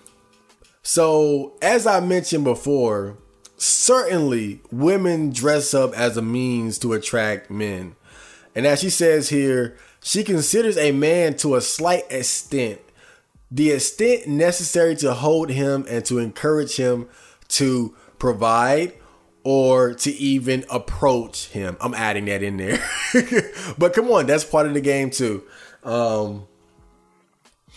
Man has importance only as the provider. And see, that's another thing that I kind of I disagree with her on. This idea that women only see men as providers. Now, you have different kind of providers. Now, me, like we always say, right? Alpha fucks, beta bucks. And that's one of the things I noticed about this book is that she focuses more on beta bucks and doesn't really talk much about alpha fucks. I mean, the whole alpha fucks side of the picture is really not even touched upon in this book, from what I remember. She just focuses on women's view of men as beta providers. But I think now we have tons of evidence supporting the idea that women will get with certain guys just for the sake of sex, just for the sake of sexual fulfillment. So you might have a lot of women who see guys as resource providers, but you also have men who play the role of dick providers. But I like what she says here. A woman behaves in much the same way with a man. She gives her man just enough rope to ensure his preferring life by her side to breaking his contract. That's the key word there, contract with her. Their leverage over him continues to increase. Before that, she said, because she was making the comparison to a firm. If a firm wants to get hold of a specialist in some field, it will flatter and entice him in every possible way until he weakens. Once the contract is signed, his employers can relax. Bro, is that not marriage? Is that not? That's exactly what the fuck marriage is. They attract you. They lure you in. They play the game. They play the role. Oh, I'm gonna be the submissive wife that you always wanted, and then you sign the contract. They can relax because now they have the leverage. It's just like what people say: you give them an inch, they take them out. So let's continue. A woman, in fact, A woman may, in fact, be compared to a firm in a number of ways. After all, a firm is only an impersonal system aimed at achieving a maximum profit. And what else does a woman do? Without any emotion, love, hate, or malice, she is bound to the man who works for her. Feelings become involved only if he threatens to leave her. Then her livelihood is at stake. As this is a rational reaction with a rational cause, it can be rationally dealt with and adjusted to. She can always place another man under contract. How different is her reaction from those of a man who finds himself in a similar position? He is racked by jealousy, humiliation, and self-pity, but she is emotionless. A woman will hardly ever feel jealous in such a situation, since the man is leaving her only for another woman and not in order to be free. In her eyes, he is not improving his position in any way. The adventure of a man's love for a new woman is nothing more than a nuisance. She is seeing it all from the angle of the entrepreneur who loses his best worker to a competitor. As far as a woman is concerned, the heartache involved is nothing more than a reaction to letting good business go elsewhere. Oh, man, that is one of the best. That's one of the best paragraphs in this whole book, I swear. That was some potent red. That shit right there was potent. That was strong, boy. That shit right there will make you overdose. Let's break this shit down, man.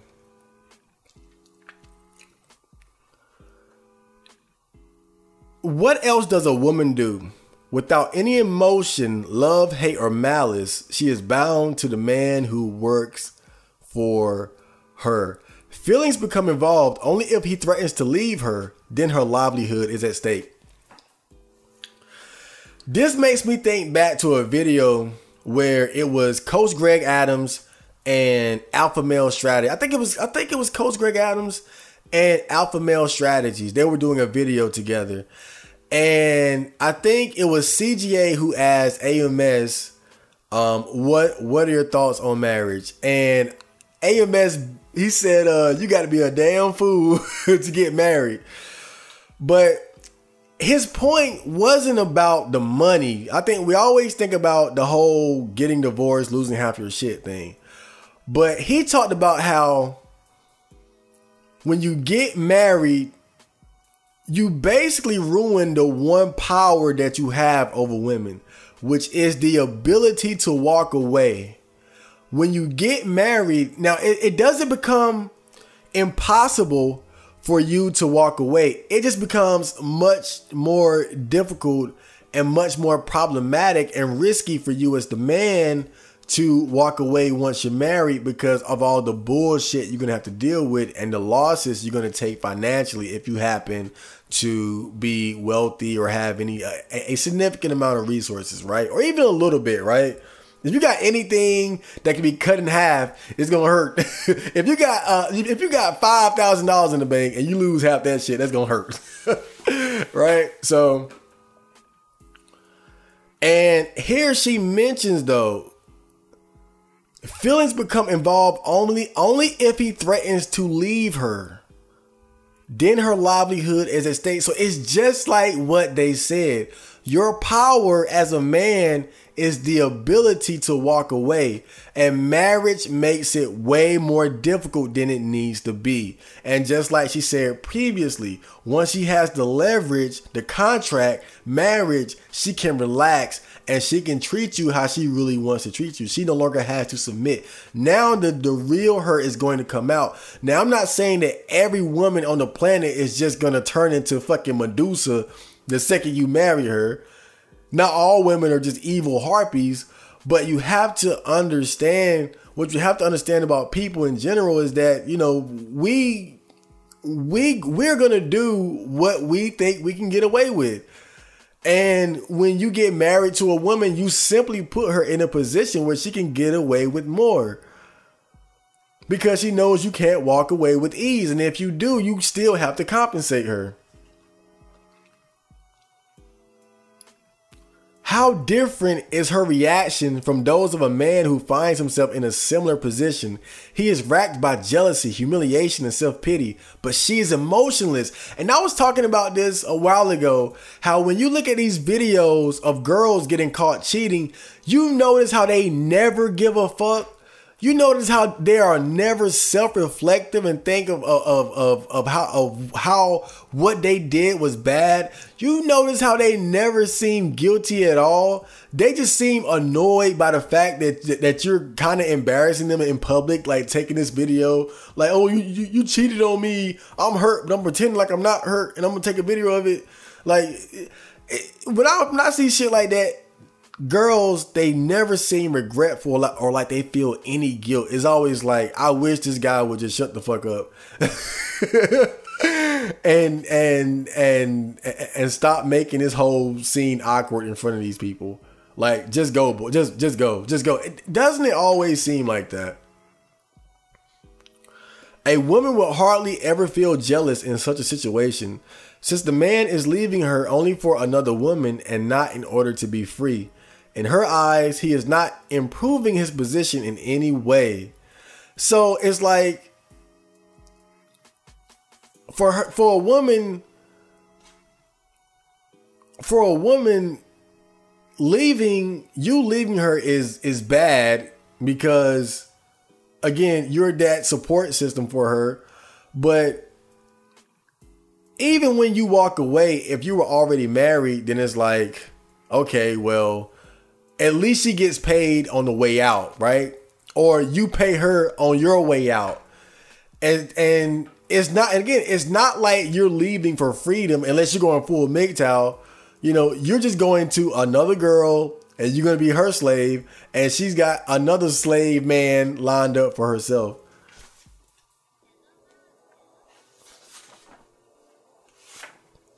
So here she says, consequently, it is quite absurd for any man to think his wife is being faithful merely because she does not go off with other men. Men who, in his eyes, are more attractive, provided he is working hard and is supplying all the things that really matter to her. Why should she? A woman's faithfulness has nothing in common with that of a man. Women are, in contrast to men, practically immune to the looks of the opposite sex. If a woman flirts with her husband's best friend, her intention is to annoy his wife, whose feelings do not matter, unlike those of her own husband. If she felt deeply about the man in question, she would never show her emotions in public. So this is one where I disagree with her on, saying, provided he is working hard and is supplying all the things that really matters to her, why should she? And, you know, why should she cheat? But this goes back to what I said earlier about how women do take an interest in men's appearance. And I could be wrong, but my theory, my belief is that when you have a situation where a woman is with a guy, just like the example she provided, a guy that's giving her all the things she needs financially, right, in terms of resources, luxuries, what is it that makes them cheat? I believe that is when they're not satisfied in the bedroom. I think that is the primary reason why women with these wealthy men will cheat on them, because they're not being satisfied sexually. Basically, they want that long thug nigga. They want that. They want that long dick thug nigga sex with the Migos playing in the background. But like I said, she doesn't touch much on the alpha fucks part of the picture, and I think that's a big hole as far as this whole book, how she doesn't really touch on that. She focuses, in my opinion, way too much on the beta provider side of things, and really gives the beta provider way too much credit. Like, to even say, like, why would she cheat on him? Because the sex is bad, because she's really not that attracted to him, you know. And again, it's more obvious than ever that women have an interest in not only the looks of the man that they're with, but his ability to sexually satisfy her. So here she says, in pluralistic sex practices such as wife swapping, which has now taken over from flirtation as a pastime, it is now the other wife who is the object of attack. History is full of anecdotes about male potentates, I don't know what that is, enjoying themselves with many mistresses at the same time. But there are a few such stories about female potentates, I don't know what that is. A woman would be bored to tears with an all-male harem. This has always been the case and will remain so. So this is an interesting point here. But there are a few such stories about female potentates. I don't know what that is. A woman would be bored to tears with an all-male harem. And what's fascinating about this is that I had thought about this. And I know it seems kind of contradictory, right? When you say something like that, a woman will be bored with an all-male harem. Because we see women now, we always talk about they got all these options. They got a guy for this. They got a guy for that. They got a guy over here, the guy for that. So it seems like, if I agree with that, that's kind of a contradiction, right? But look at it like this. I would always argue that if a woman has a guy who is the total package, she would have no reason to go to the streets, at least not until he becomes boring. I believe that most women would rather have one guy who is able to satisfy all of her needs. I'm talking the bad boy, attractive, tall, big dick, has money, status, fame. If a woman can have that, why would she have any interest in going to the streets and fucking with a bunch of different dudes? That doesn't make sense. If the guy can fuck like an alpha but has the bucks of a beta, I don't think anyone has ever said that. Look, if the guy can fuck like an alpha but has bucks like a beta, then I don't see any reason for the woman to go back to the streets unless she's a nympho. But I also would say I don't think that makes you immune. Like you can never get divorced or broken up with, because again, I think even if you're the total package, if she becomes bored with you, if you become boring, then she might want to go back to the streets. But I do kind of agree with her here in that women aren't really interested in having a male harem, right? I mean, just the whole idea of really think about it. The queen of the land and her male harem. Is that really what they want? Or would she rather have that one king, that one guy who has all of the traits that she wants? I think a lot of the reason as to why women play the field so much now and deal with all these different guys is because they can get so much more when they open themselves up to more men. I can get this out of him. I can get that out of him. I can get this from him. Right? It's just like that meme where it's like they had a bunch of guys standing together and they show like what the guy's purpose is for the girl. Like he pays for her hairdos. He gives her rides. He's giving her the good dick. He's the boyfriend. I think that's a big reason why you see women doing that now, where they have these pseudo harems. And I don't think, again, if they could have the one guy who had it all, I think they would prefer that. But those, again, if you're that guy, then you have all the options in the world. These girls can't be that picky and try to get you. You're gonna go through them like toilet paper. You're gonna go through girls like nothing if you're that guy. So I believe that a lot of the women who are out here really like hoeing hard, I don't think it's always because they want to be a hoe. I just think a lot of it has to do with the fact that they can get more out of multiple men than out of one man, but would still prefer the one man if he had all the things that she felt that she needed. So here she says, if women were free of financial cares, the majority of them would probably prefer to spend their lives in the company of other women rather than with men. And not because they are all lesbians. What men call lesbian tendencies probably have little to do with a woman's sexual drive. No, the sexes have almost no interest in common. What besides money can bond a woman to a man? Women make ideal living companions for each other. Their feelings and instincts are retarded at the same primitive level, and they're almost no... That kind of caught me off guard. I swear, man, she's so fucking mean. Okay, let me compose myself. Their feelings and instincts are retarded at the same primitive level, and there are almost no individualistic or eccentric women. It isn't difficult to imagine the paradise they would create together and how exciting their existence would be, even if the intellectual level was appallingly low. But who would worry about it? So I found this kind of interesting too, because she says what men call lesbian tendencies probably have little to do with the woman's sexual drive. The sexes have almost no interest in common. Women make ideal living companions for each other. That's interesting because it makes you think. You know, we always talk about how it seems like women are just like bisexual, right? By default. And her point is interesting because it makes you wonder, maybe it's not so much a sexual thing as it is a compatibility thing.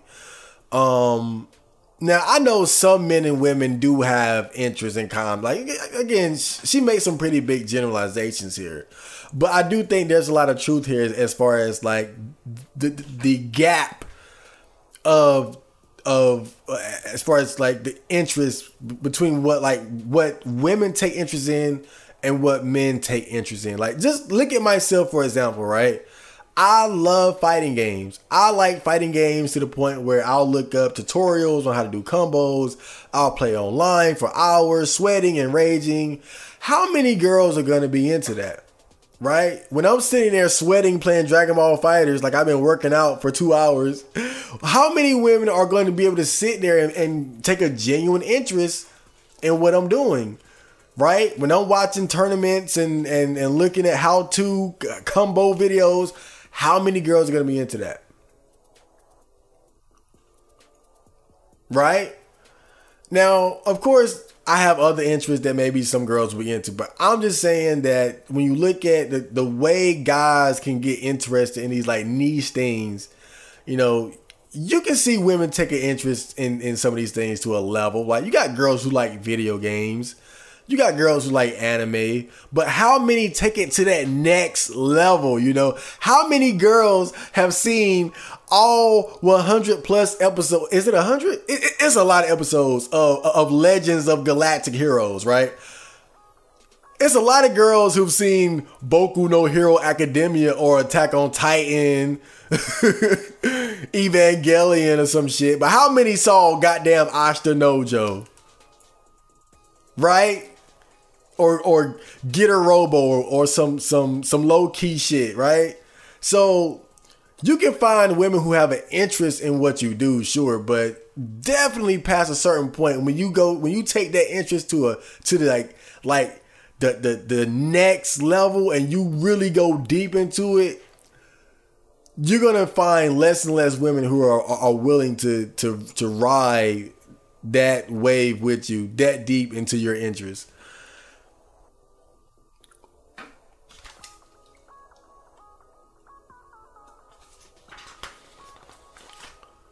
So here she says, okay, so I think this is about makeup.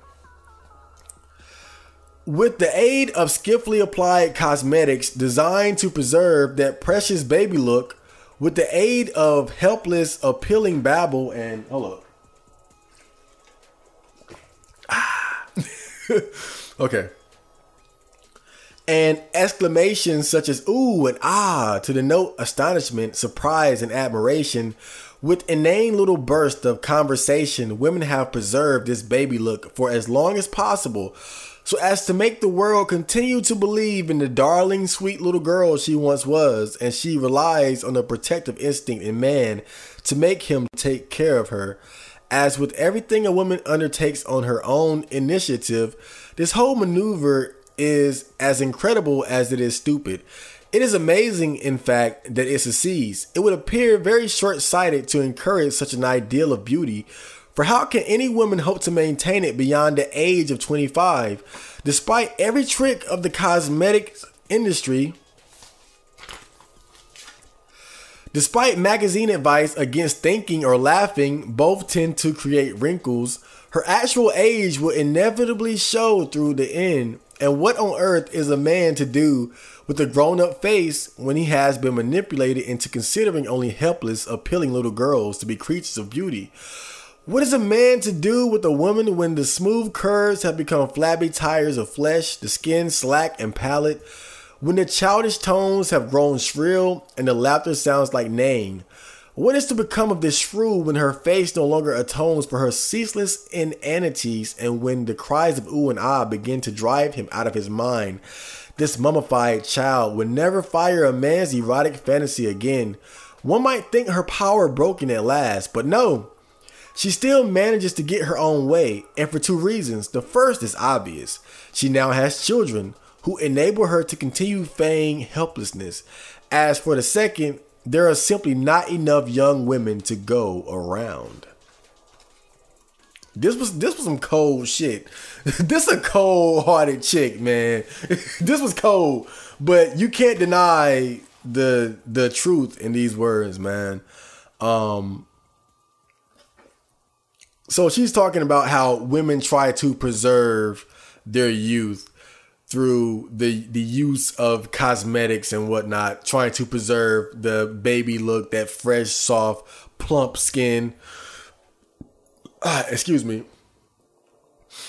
I like what she says here. It would appear very short-sighted to encourage such an ideal of beauty, for how can any woman hope to maintain it beyond the age of 25? And really, that's something that I even think about as a man, because I don't think we as men are immune to, caring about our youth and how we look. I'm noticing the forehead wrinkles on my face, those smile lines. But my approach to it is I always try to reframe shit in a positive way, right? Like, just like she says, how magazines advise against thinking or laughing both tend to create wrinkles, which I know because my forehead wrinkles come from thinking all the fucking time. And on the, what'd you say? Oh yeah, and the little wrinkles are around the cheeks that come from laughing. But again, like, that's nothing to be ashamed of. The little wrinkles I have come from thanking and smiling and laughing because I'm fucking happy. But if you're a woman and you're obsessed with your looks, you're gonna sit there and say, okay, I can't smile. I'm smiling too much. Maybe that's where resting bitch face comes from. Women trying not to get wrinkles and shit, like just trying to keep that straight. Trying to keep that straight stoic look to, oh God, I hope not. But some women really take that shit to heart. But look at what she says. For how can any woman hope to maintain it beyond the age of 25? We always, a woman's youth and age is a common topic of conversation. People talk about, when do women peak as far as their beauty? And it seems like men are shamed somewhat when we say, women are just simply more attractive when they're younger. Now, some men, they might dip kind of low, 14 to 16. Not saying they would have sex with them, but like that, some guys would say that's when women peak physically. Some say 18 to 20. Some would say 22 to 25. Me personally, I would say 21. I think that's when most women peak if they take care of themselves correctly. But the fact that even a woman acknowledges this, that you can't preserve like that peak femininity, that peak attractiveness past 25.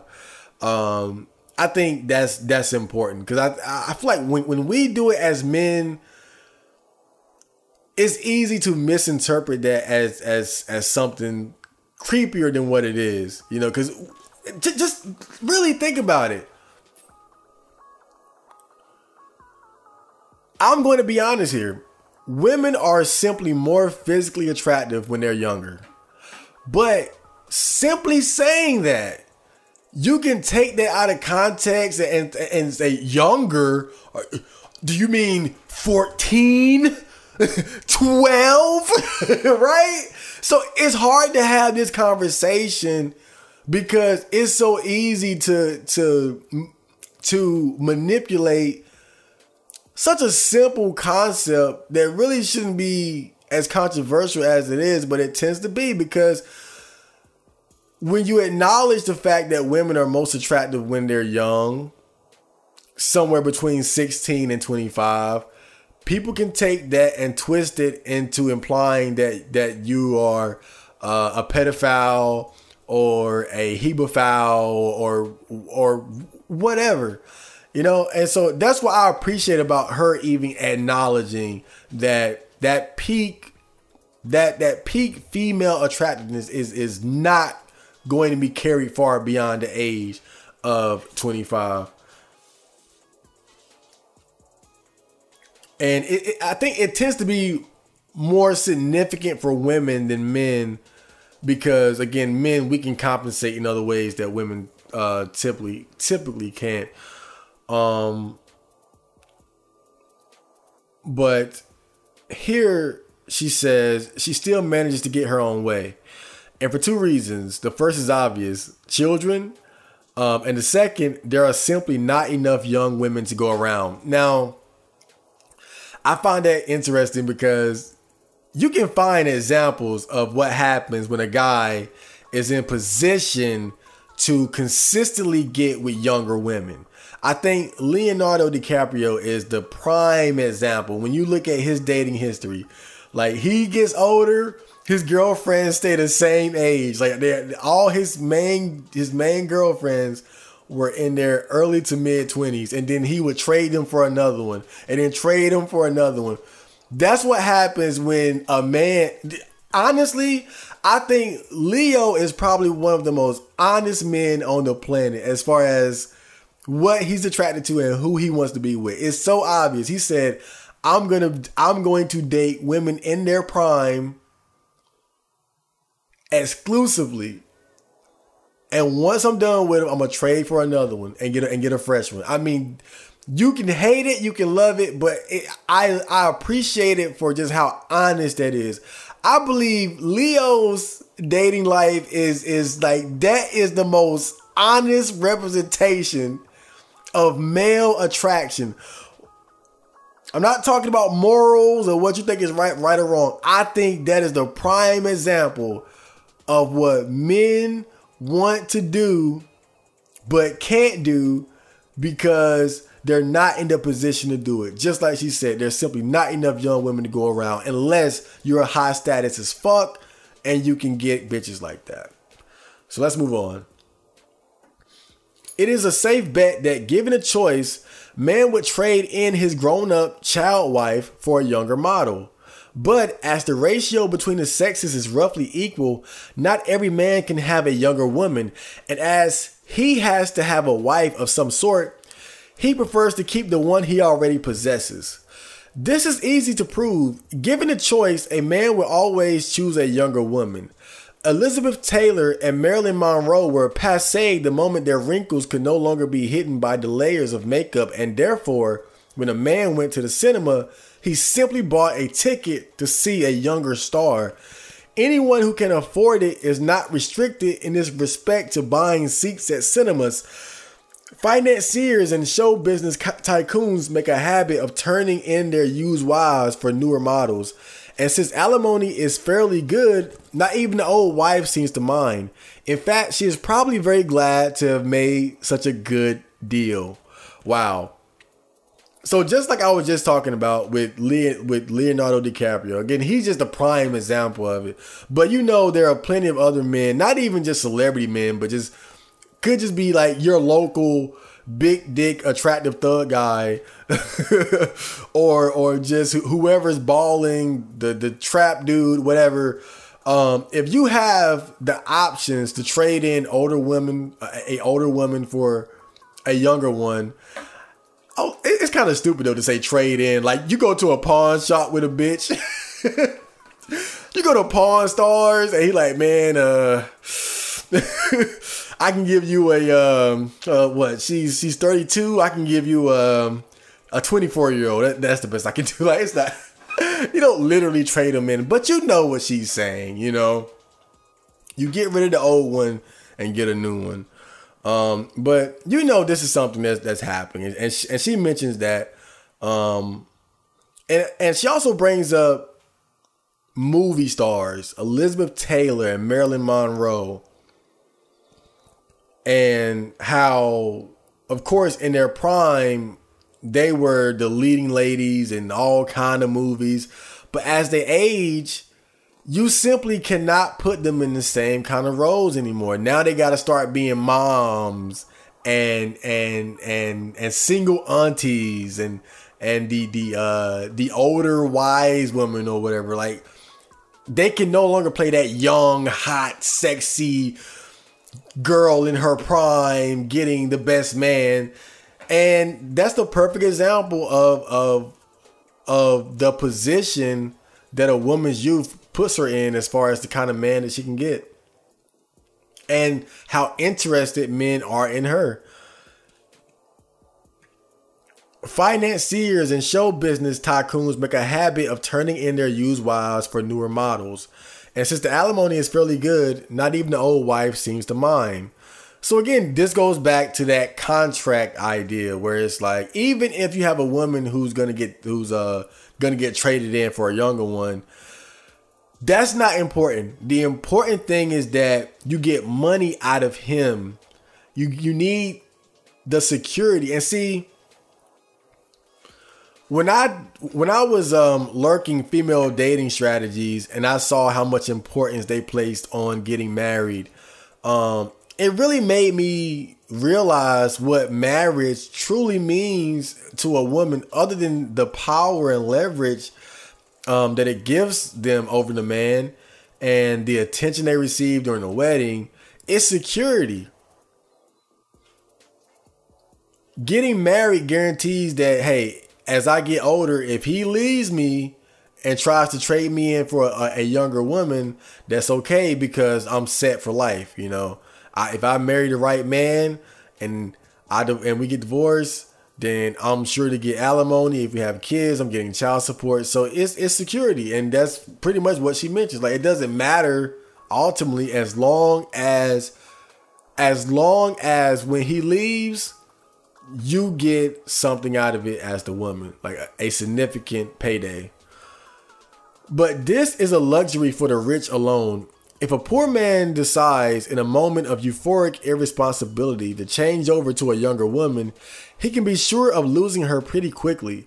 His money would never stretch to 2 wives and 2 sets of children, for the second wife will certainly insist on having offspring as well. And if an attractive young woman has a choice, she would choose a young man every time, providing he is financially secure. This is not, of course, for aesthetic reasons.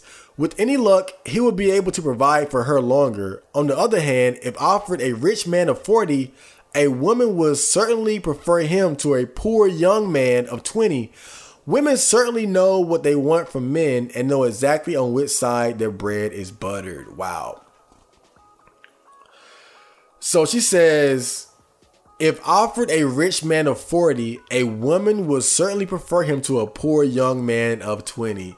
Which is just facts.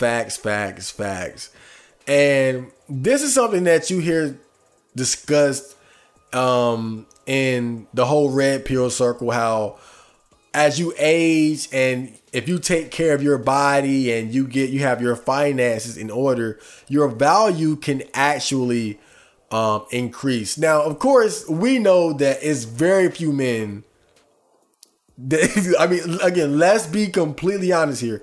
It's very few men who are going to reach that level where by 40, they're in such a good position that younger women would be interested in them. Let's be fair. That is not the norm. That is not, at least in terms of men in general. Most men let themselves go, get fat, get sloppy, get complacent, got kids, got a wife, has like money and a house, but is barely hanging on to that, working paycheck to paycheck. We're not talking about like the average guy here. We're talking about a older man who is making good money. We're talking 6-figure salary type niggas, right? And because women have such an attraction to resources, it doesn't matter that you're older. You have the resources to make her life a lot more comfortable. You have the resources to make her life more enjoyable and give her access to more of the finer things in life. So you might not be as youthful. You might have a gray beard. You might be balding. You might have that dad bod. But for a woman, hey, fucking with you, she can go on trips. She in Miami one day, now she in LA. But being with a broke poor dude, a broke young nigga, you sitting in his damn mama house watching Love and Hip Hop or some shit. Like, no. The choice is obvious.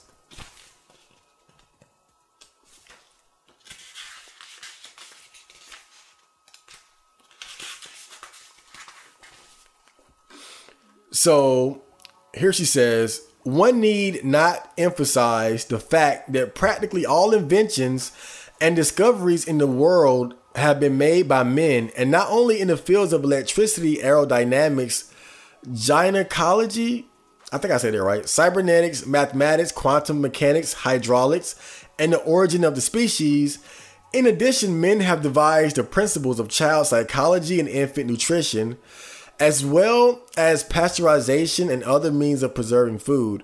Even the changes in women's fashion or other such trivial matters as the creation of new menus and palatal nuances are traditionally the province of men. If one wishes to have an unusual culinary treat, generally one would not find it at home but at a restaurant where, of course, the chef is male. A woman's sense of taste is so blunted and deadened by the repetitive preparation of unimaginative, run-of-the-mill, tasteless, everyday cooking that even if she wanted to try out new foods, she would not be capable of it. There is no female gourmet. Women are good for almost nothing. Damn! Shots fired, man. I swear, I can't believe how goddamn vicious she is, man. Women are good for almost nothing, but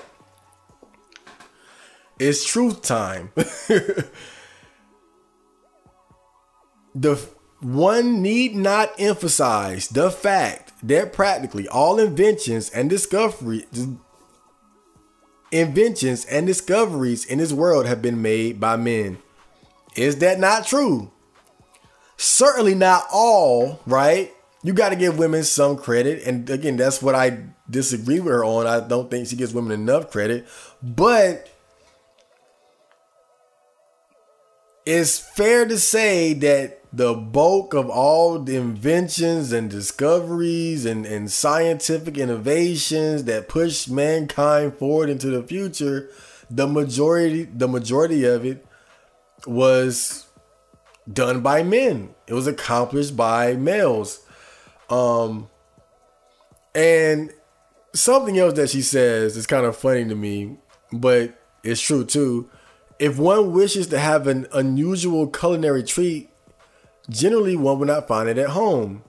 You go to a restaurant where, of course, the chef is male. So even in an area where you would think women would dominate cooking, in all actualities, most of the best chefs in the world, again, tend to be men.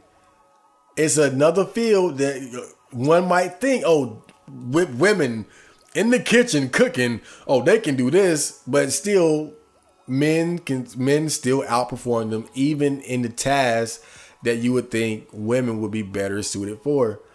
I remember, just as an example, right? I used to always think my mom did magic when she made hamburger helper. So earlier this year, I decided to try to make it myself, and I killed that shit. I mean, I made some good ass hamburger helper. I realized that, man, my mom won't doing nothing. All these years, I thought, man, my mom here killing it. Man, all I had to do was follow the directions, and I would arguably say that I enjoyed mine more than I like hers. Now, I ain't trying to flex, right? But it's funny because stuff like this has got me even thinking about my own mother and what I think of her in terms of like how she cleans and how she cooks. I've always held her to a, like, I almost put her on a pedestal. Like, man, she cleans so well. She cooks so well. But maybe it's not as impressive as I think it is. It's just that I simply don't do those things. But if I decided to do it, I realize it's not nearly as hard or amazing as it seems.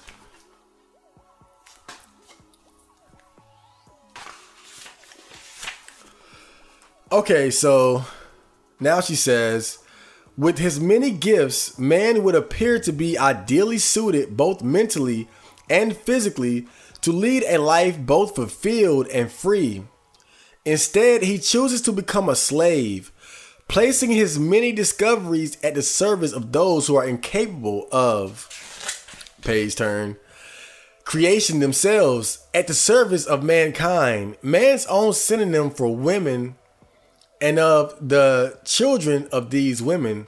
How paradoxical that this very sex, which is capable of leading a life as nearly perfect as possible, is prepared to give it up to offer it all to the female sex, which is not interested in such perfection.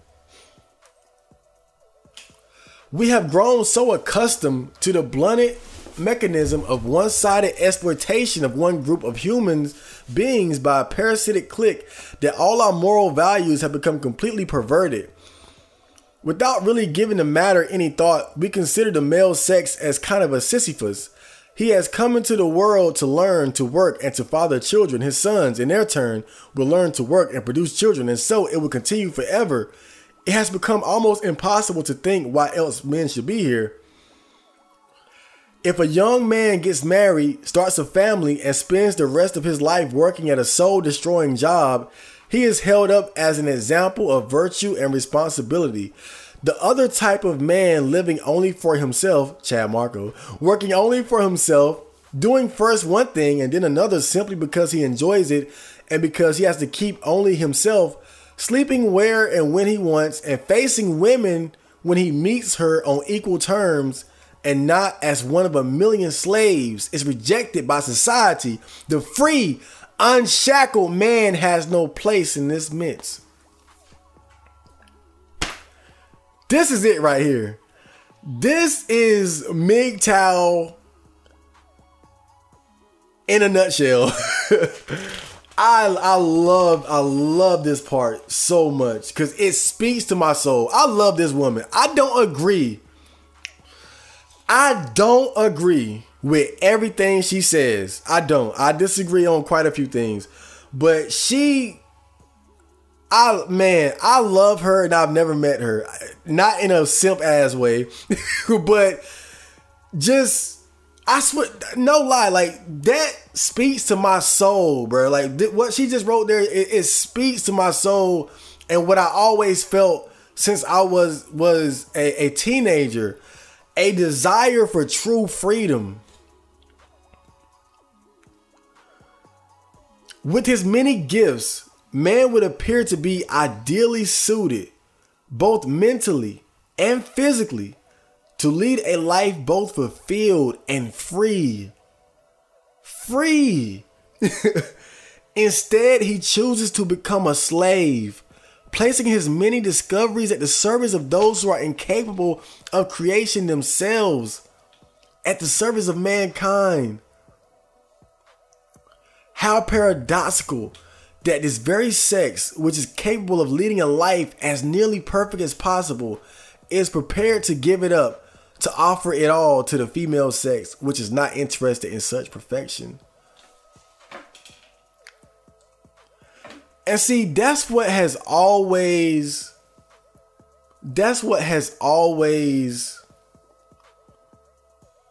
made me not want to get involved with dating and women for the longest time, was that I've always been the kind of guy that values freedom over everything else.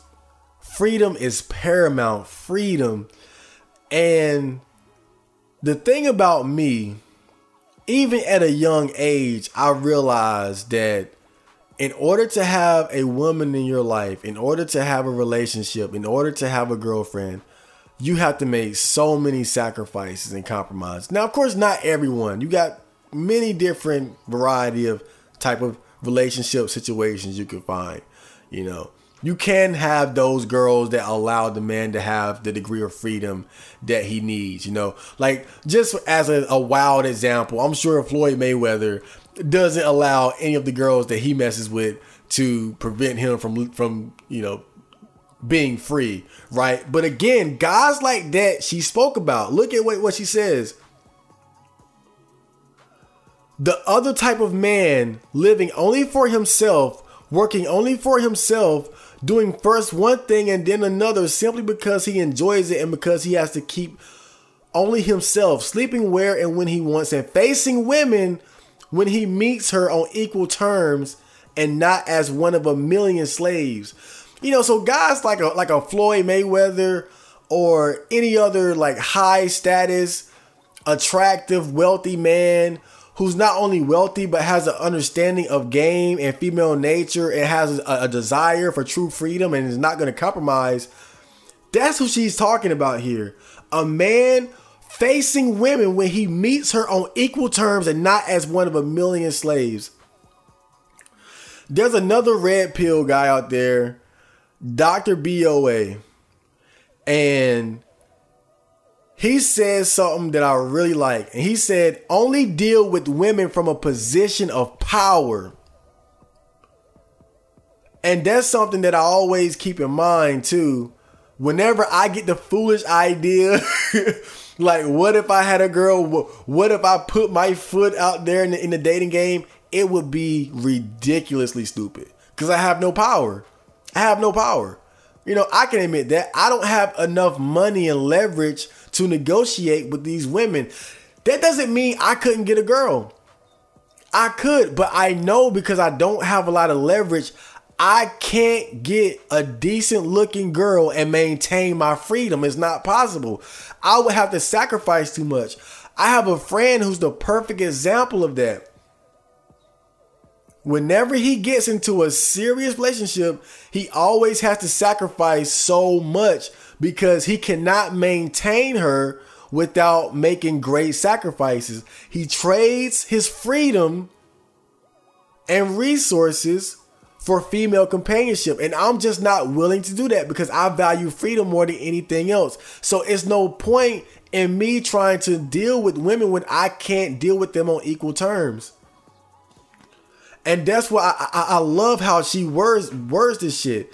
Facing women when he meets her on equal terms and not as one of a million slaves. Bro, I would rather be single. I would rather die a virgin than be a slave.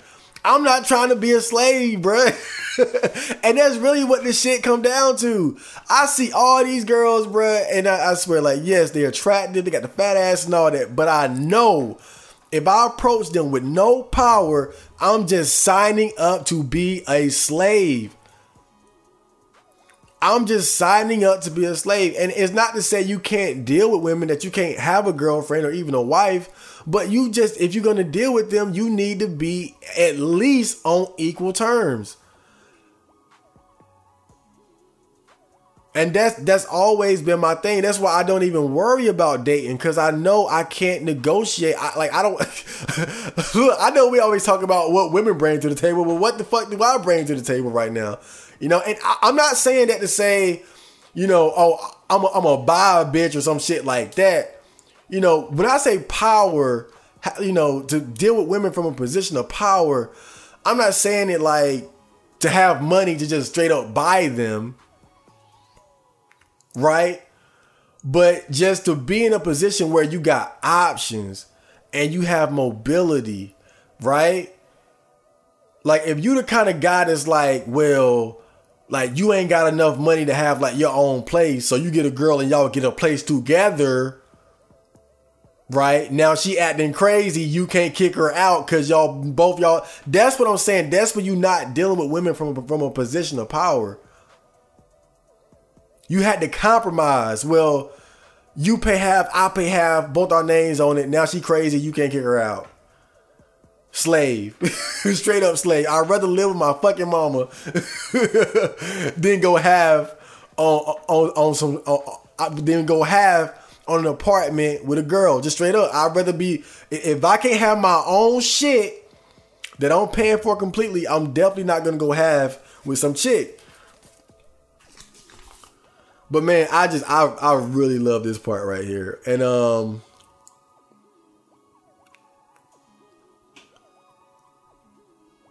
he comes into the world to learn to work and to father children. His sons, in their turn, will learn to work and produce children. And so it will continue forever. It has become almost impossible to think why else men should be here. And that's something else that I thought about even growing up. Like, what's the point in having kids just for the sake of creating another cog for the machine? You know, if I'm not happy, like what's the point of this cycle, right? Of my joy comes from sacrificing for this child who is going to come up, and then his joy is sacrificing for his. You see, it's a cycle. At what point do you just stop and enjoy life for yourself and do what you want to do and just be fulfilled from that? And I think that's something else that I thought about growing up, was like, that's why I didn't want to have a kid, because I was like, you know, what's the point of just continuing this cycle? How about somebody just stop and enjoy fucking life? Can we just enjoy life and do what we want? Why does happiness have to come from sacrificing for someone else to be happy? And then they just do the same shit instead of just saying, you know what, I'm gonna do what I want and be happy from that. But man, it's a lot there, and that's, I swear, man, I love this woman. I really do. In like a red pill mom kind of way. It is quite incredible that men whose desire for knowledge knows no bounds in every other field are really totally blind to these facts. That they are incapable of seeing women as they really are, with nothing else to offer but a vagina, 2 breasts, and some punch cards programmed with idle stereotype chatter. That there are nothing more than conglomerations of matter, lumps of stuffed human skin, and pretending to be thinking human beings. Cold. If men would only stop for a moment in their blind productivity and think, they could easily tear the mask off these creatures with their tinkling bracelets, frilly blouses, and gold leather sandals. Surely it would take them only a couple of days, considering their own intelligence, imagination, and determination, to construct a machine, a kind of human female robot to take the place of a woman, for there is nothing original in her, neither inside nor out, which could not be replaced. Why are men so afraid to speak the truth? So this is some more MGTOW shit right here. But my takeaway from this, it is quite incredible that men whose desire for knowledge knows no bound in every other field are really totally blind to these facts. That they are incapable of seeing women as they really are.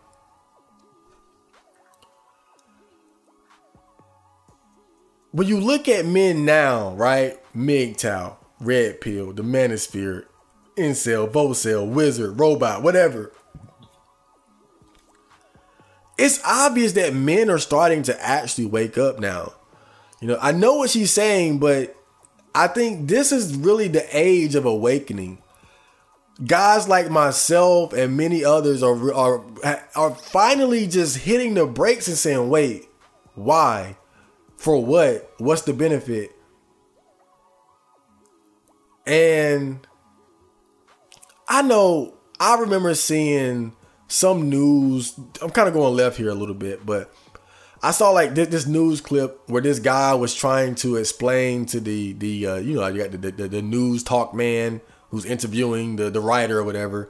He was trying to explain to him why men were deciding not to get married, and he was trying to explain the simple concept of like cost benefit analysis.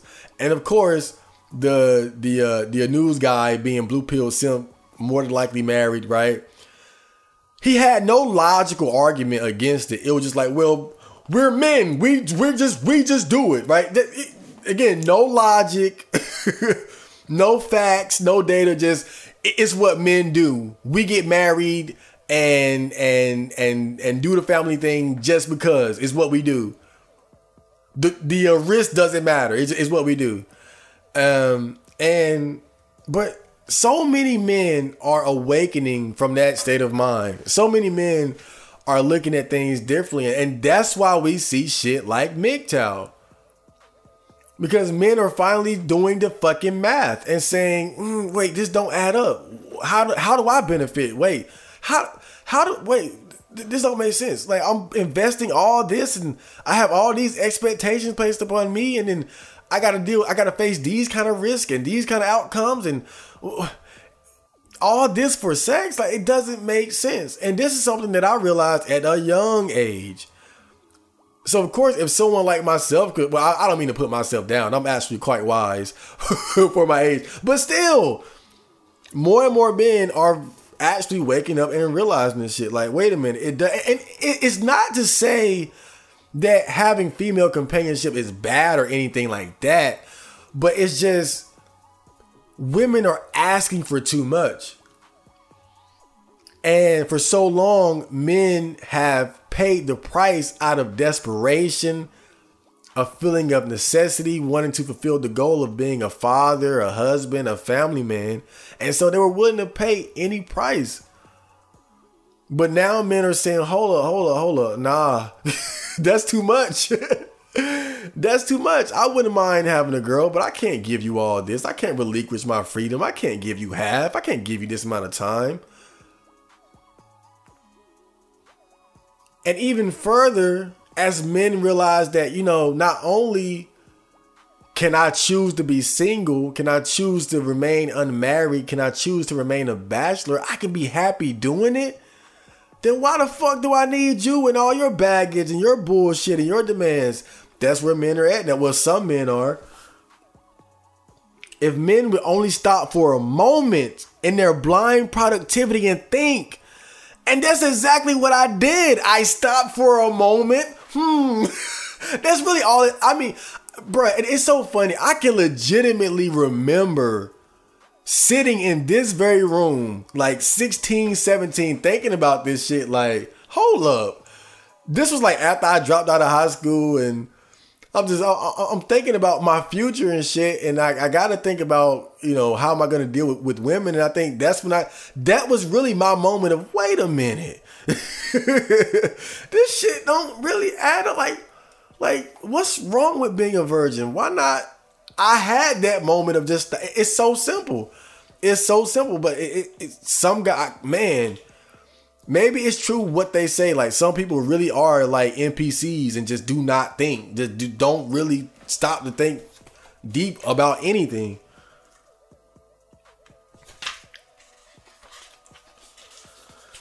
Okay, so here she says, the situation of the intelligent person, a man, is very different. At first, he welcomes his newfound freedom with a sense of relief, drunk with the vision and perspective of life before him. But the moment he puts this freedom to the test, that is, as soon as he wants to commit a given act which might send him in a given direction, he gets scared.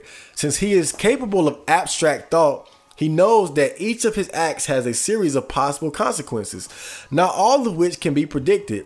If he decides to act of his own free will, the responsibility would be his alone. At that moment, man would be delighted to cease all activity, but because he is a man and it is man's destiny to act, he begins to long for the rules of his childhood, to long for someone who will tell him what to do, to give him meaning to his now meaningless actions. These actions are meaningless because they serve his comfort, but what does he serve? At this point, he would search for a new deity, one to take the place of his mother, the deity of his childhood. The moment he finds her, he becomes her abject slave. Abject slave. So here she's talking about what leads a man to reject freedom and embrace servitude. And where's that? So this part right here stands out. These actions are meaningless because they serve his comfort. But what does he serve? At this point, he would search for a new deity.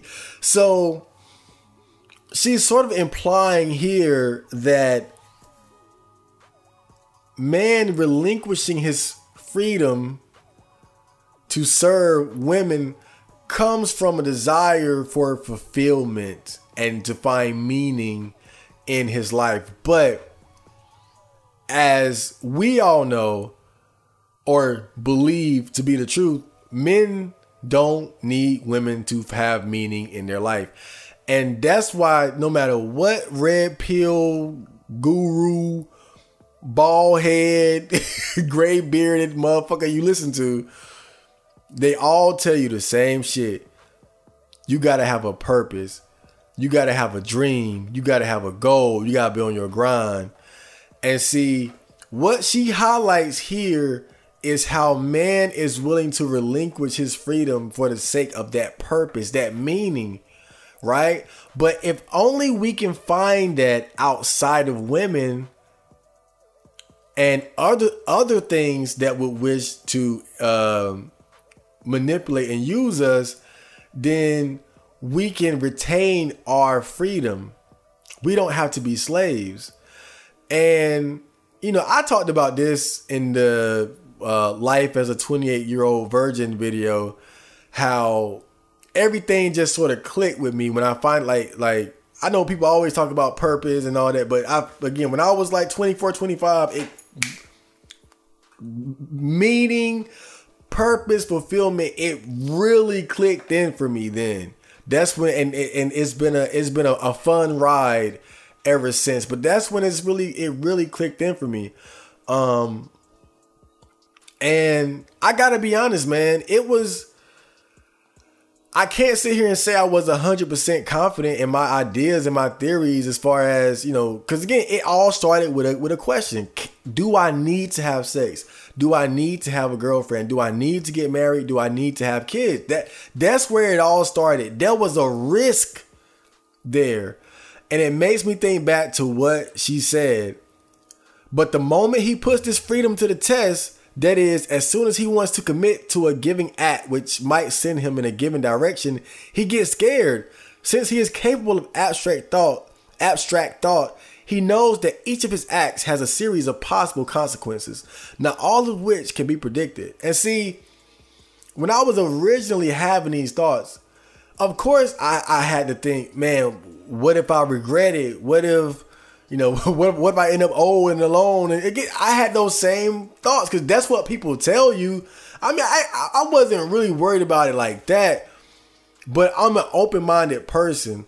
You know, I'm not arrogant, so I didn't sit there and think, well, you know, I'm 18 and got it all figured out. You don't need to get married. Like again, because I'm much more humble than that to even think like that. I always knew it was a risk. So there was some degree of worry and understanding that I might regret this, but I rolled with it anyway. I had a theory, an idea, a way of life that I envisioned for myself, and I walked the path, and I shut the doubt out of my mind as best as I could, and I ended up finding exactly what I wanted. But you know, my takeaway from this particular part of the book is how how important meaning is for men. And I'm not going to say understanding that you don't need women for it, right? Maybe some men just have a stronger calling to be a family man, right? So maybe some men just do need that, to have that feeling, but certainly not all, and certainly not me. Okay, so let's get back into this. So here she says, hold on, let me get the mic right again. Let me get the mic right. Okay, so here she says, when women are among themselves discussing the desirable qualities of a specific man, they will never declare that they want someone to look up to, someone who will protect them. Such twaddle will be greeted with the laughter it deserves. They are more likely to say they want a man with such and such a job. Jobs are synonymous with income level, old age pensions, widows, endowments, and the ability to pay high life insurance premiums. Or a woman might well say, the man I'm going to marry must be a little older than I, at least half a head taller and more intelligent, by which she means that it looks normal for a somewhat older, stronger, more intelligent human being to provide for a younger, weaker, more stupid creature. This cold, callous bitch. You bitch. She is kind of a bitch. I like her though. But this particular part got me thinking about something.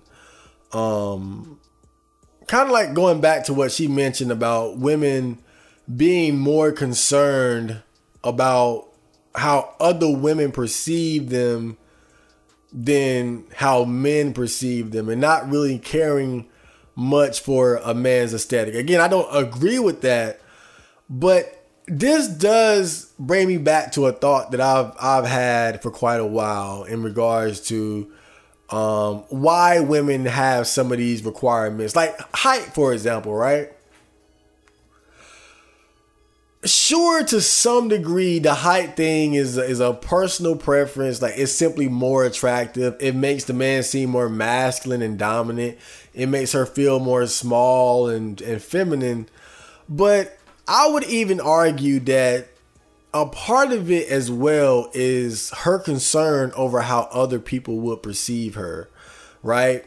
How would her friends feel? Like, just think about it. Think of a good-looking girl walking up to her group of friends with a guy who's shorter than her. A whole head is shorter than her. Can't you just already imagine how they would look at her? How they would feel? Like, of course, they're not going to say, what the fuck?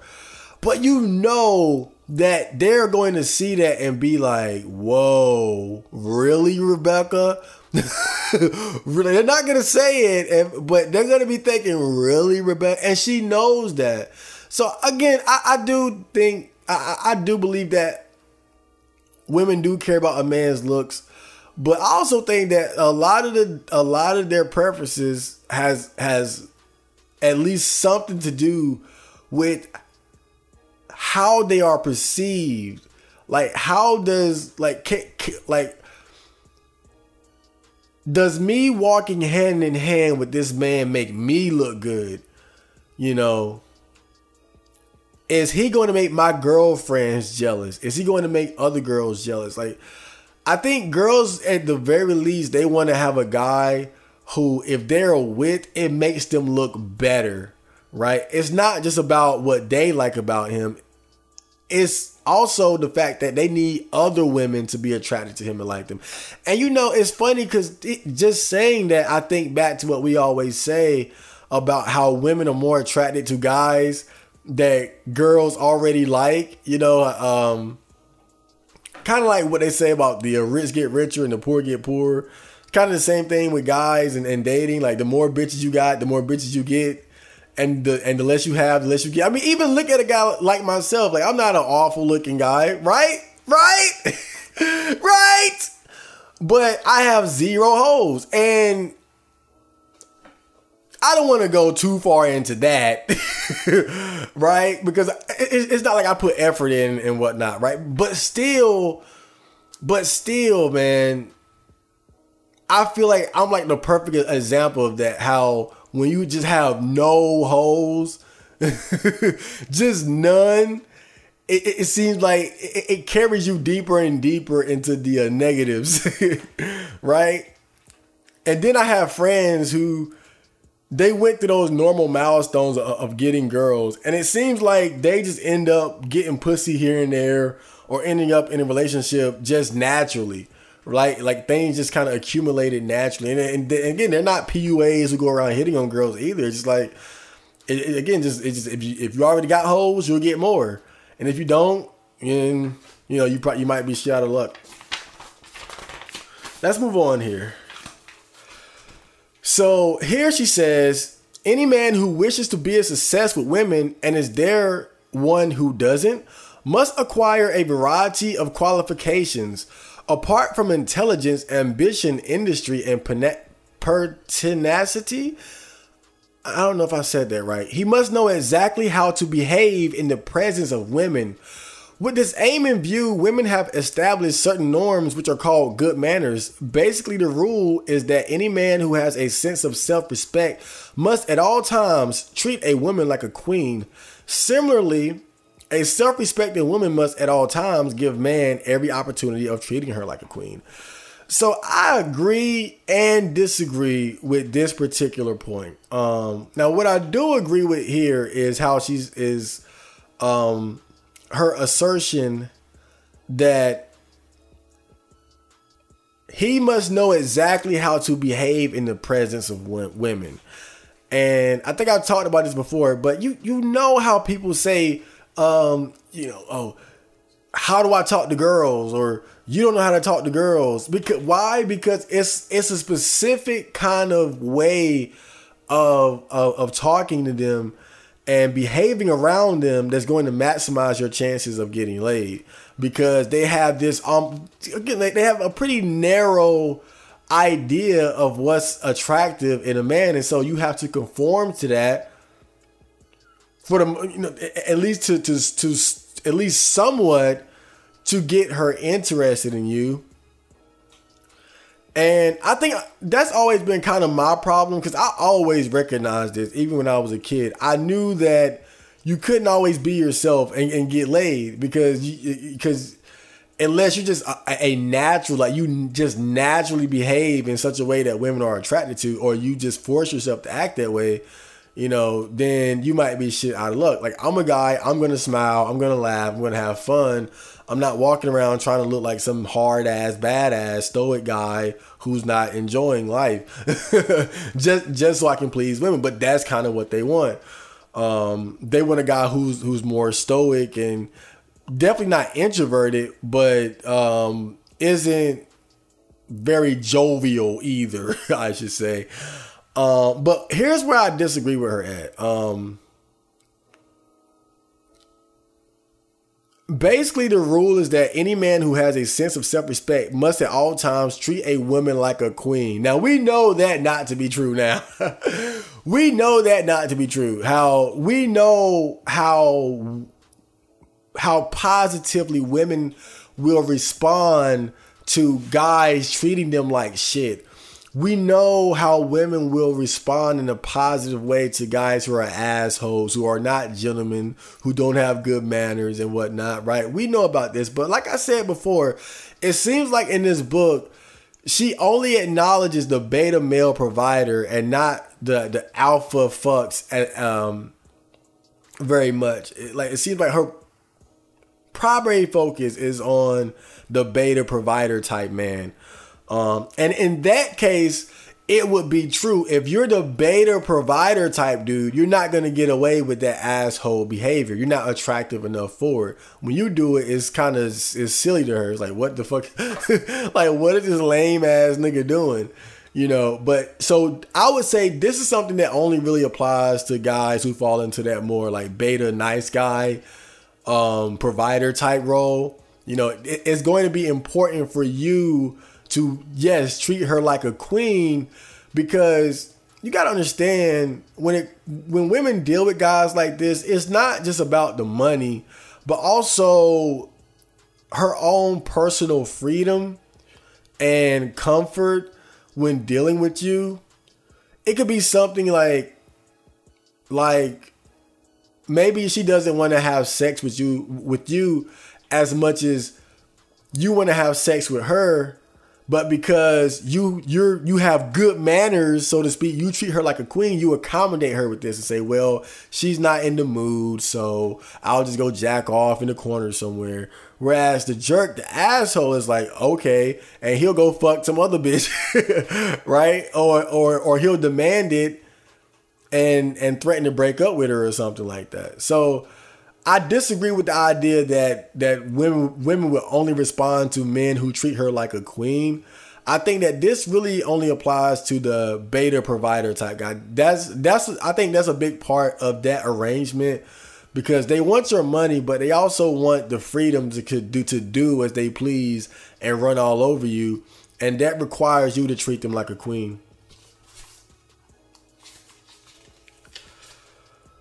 So here she says, the most cynical aspect of the good manners etiquette is the role of protector, which is forced on a man. This begins harmlessly enough. It is true. He follows her when going upstairs or walks on the traffic side of pavement. It is when we reach the level of military service and war that the significance of this becomes more serious. One of the most important rules is that a man must, under all circumstances, protect a woman from unpleasantness, even if necessary, with his life. And as soon as he is old enough, he will do just that. This training is accomplished at such an early age that in any catastrophe, a man will save a woman and children before he thinks of himself, at the cost of his own life. Now, obviously, when you read something like that, the first thing you think of is the fucking Titanic. And I've been thinking about that shit. Like, I swear, man, she got me looking at life kind of different. Because I always looked at the whole Titanic situation as like this heroic thing where the men stood up, let the women and children go. We'll go down with the ship like men. Right? Just this macho. I can see my own black ass up there like, yeah, man.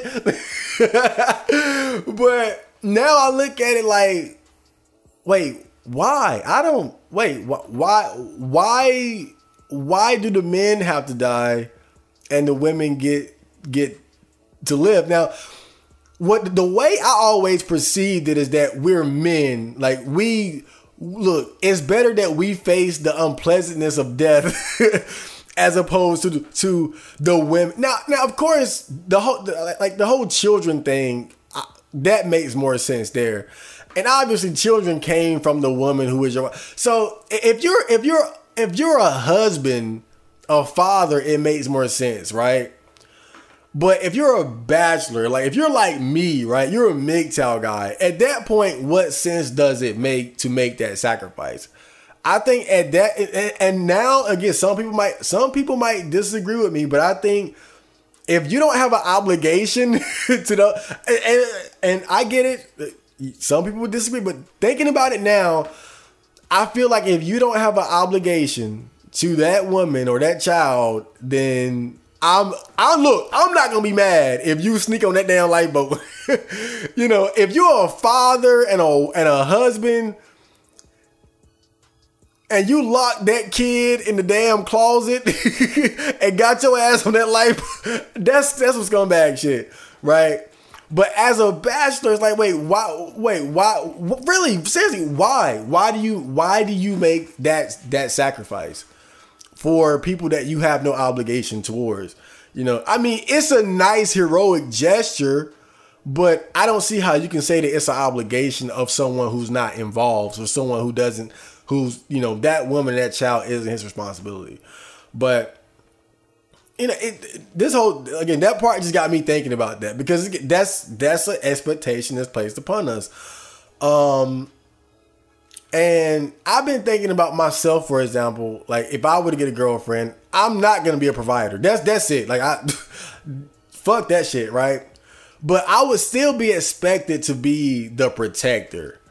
And that's something that I've had to come to terms with, that, you know, I might not have to be the provider, but I will have to be the protector. At the end of the day, if I'm with a girl, I cannot expect her to fend off damn near anything. So that's gonna be my role by default. But that's my girl, right? But why should that extend to women in general and children that don't belong to me in general? Like, and I think that's the point she's trying to make here. I have a lot of thinking to do. Let me get a sip of water. So here she says, this is obviously a mistaken interpretation. Women really are callous creatures, mainly because it is to their disadvantage to feel deeply. Feelings might seduce them into choosing a man who is of no use to them, a man whom they could not manipulate at all. They might even actively come to dislike men. After all, men are beings who should be alien to them, and decide to spend their lives exclusively in the company of women.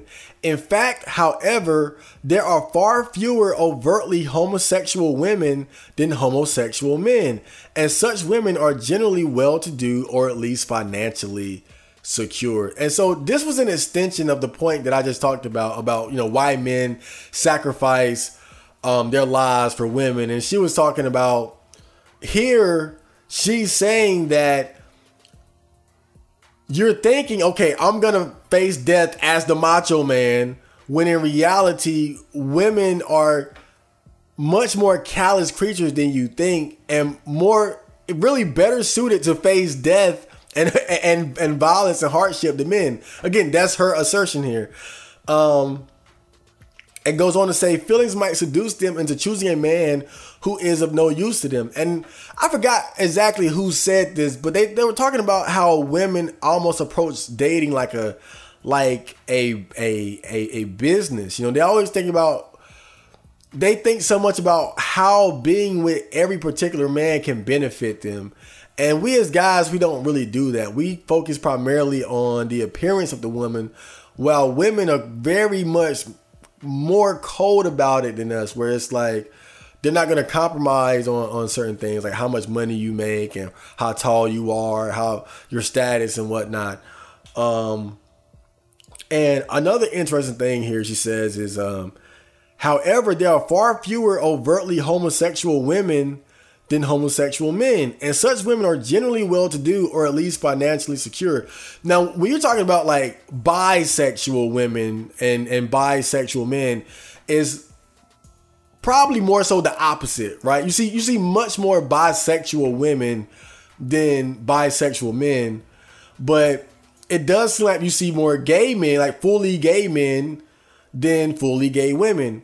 And her idea here is that that's because women benefit so much from attaching themselves to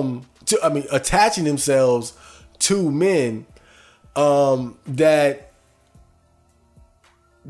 becomes the primary reason for associating with men other than anything sexual. And even when you look at bisexual women, for example, what you would notice is that most of them, they end up with men at the end of the day anyway. Usually with bi women, not every single one, but most of the time, for what I've seen, it's like, yeah, they'll play around with girls, they'll fuck around with girls, but if you really pay attention, most of their serious relationships are with men. They get married to men, have children with men. You know, when I was doing that whole Lana Rhoades thread thing, you know, I wasn't the only one talking about it. I think Coach Greg Adams, he was talking about this shit as well. And so I watched his video, and he was showing like this clip where she was talking about being a lesbian, and she was kissing this girl, but at the same time she's pregnant by a man. And so that's what I'm saying. So like, even if she is a lesbian or bi, you see that she hasn't refrained from still taking advantage of the benefits of associating with men, even to the point of having a baby by a man purposely, I might add, because let's be real, if you really didn't want to have the baby, abortion, the pill, whatnot, purposely, despite claiming to be a lesbian. So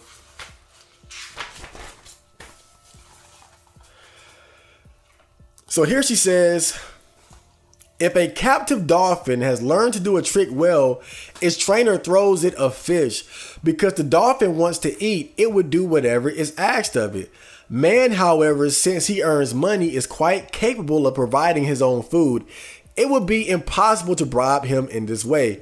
He would, in fact, be above bribery altogether were it not for one basic male need which has to be satisfied: the need for physical contact with a woman's body. This need is so strong and its fulfillment gives man such intense pleasure that one suspects that it may be the prime reason for his voluntary enslavement to women. His longing for subjection may even be a facet of his sexual makeup. So here she starts to get into how women use sex as a reward to control and train men. And she says, he would in fact be above bribery altogether were it not for one basic male need, which is contact with a woman's body. This need is so strong and its fulfillment gives man such intense pleasure that one suspects it. So yeah. And obviously, this is something that you see with a lot of guys now. And when you see all this tricking and simping and providing and foolishness, you know, men literally worshiping women, like the average women like queens. That's where it all comes from. You know, me, myself, I've never felt, and I think that's, I wouldn't say I disagree with her, but I know I never felt like it was a need. And I think that's what always made me feel different from other guys, is that, you know, I'm very much attracted to women, but I never felt like it was a need. I never felt like, oh, I need female companionship. I need to have sex. I never felt like that. But it seems like so many guys, for so many other guys, it's like it's a need. It's not just a simple attraction that can be ignored and put on the shelf like I do. For a lot of guys, it's like this burning desire that just completely consumes them and makes them do a lot of foolish things. She goes on to say, the basis of any economy is a system of barter. Therefore, someone demanding a service must be able to offer, page turn, something of equal value in exchange for it. But as a man must fulfill his sexual desires, and since he tends to want to possess exclusive rights over one vagina, the prices have risen to an extortionate level. This has made it possible for women to follow a system of exploitation which puts the most exploitative robber barons to shame, and no man remains exempt. The concept of femininity is essentially sociological, not biological. Even a homosexual is unlikely to escape without paying his dues. The partner whose sexual drive is less developed quickly discovers the weak points of the other, whose drive is more intense, and manipulates him accordingly. It will always be the woman or the female partner in any homosexual relationship who exploits the man, for to be a female means to be undersexed. A lot of interesting shit here. So the first point she made, the basis of any economy system is a system of barter. But as man must fulfill his sexual desires, since he tends to want to possess exclusive rights over one vagina, the prices have risen to an extortionate level. And this is something that I've always thought about. You know, when I see these guys who get upset with MGTOW and don't understand it, like how can you just opt out? How can you not play the game? What you have to realize is that you need MGTOW. You need that option. If you can't say no, do you not understand how much power that gives women over men? When men cannot just simply say no, do you not understand the power that gives them over us? Because now we are really slaves. Like whatever price that they set, whatever price they demand from you to get access to them, you have to pay because it's a need and you can't say no. That's why shit like MGTOW is so important. Monk mode, whatever. That shit is so important because that is ultimately the key to escaping what she calls prices that have risen to an extortionate level. And that's what I always said, man. It to me, when I look at dating, it doesn't seem not just worth the risk, but the effort and the price that's necessary to invest into it to get it. You know, and that's why I just simply choose not to pursue dating at all. Because I just don't think the price is right. So I exercise my right to opt out. But then some guys, they get mad because they feel like you're giving up. But like I said, if you don't need it, then it's not really a big deal. And it all goes back to the problem where people feel like when people feel like sex and female companionship is a need. And so now when guys go their own way and choose not to play the game, it seems like you're giving up on like a critical aspect of life when really you're not. You know, it's a great aspect of life, but it's not something that everyone needs, certainly.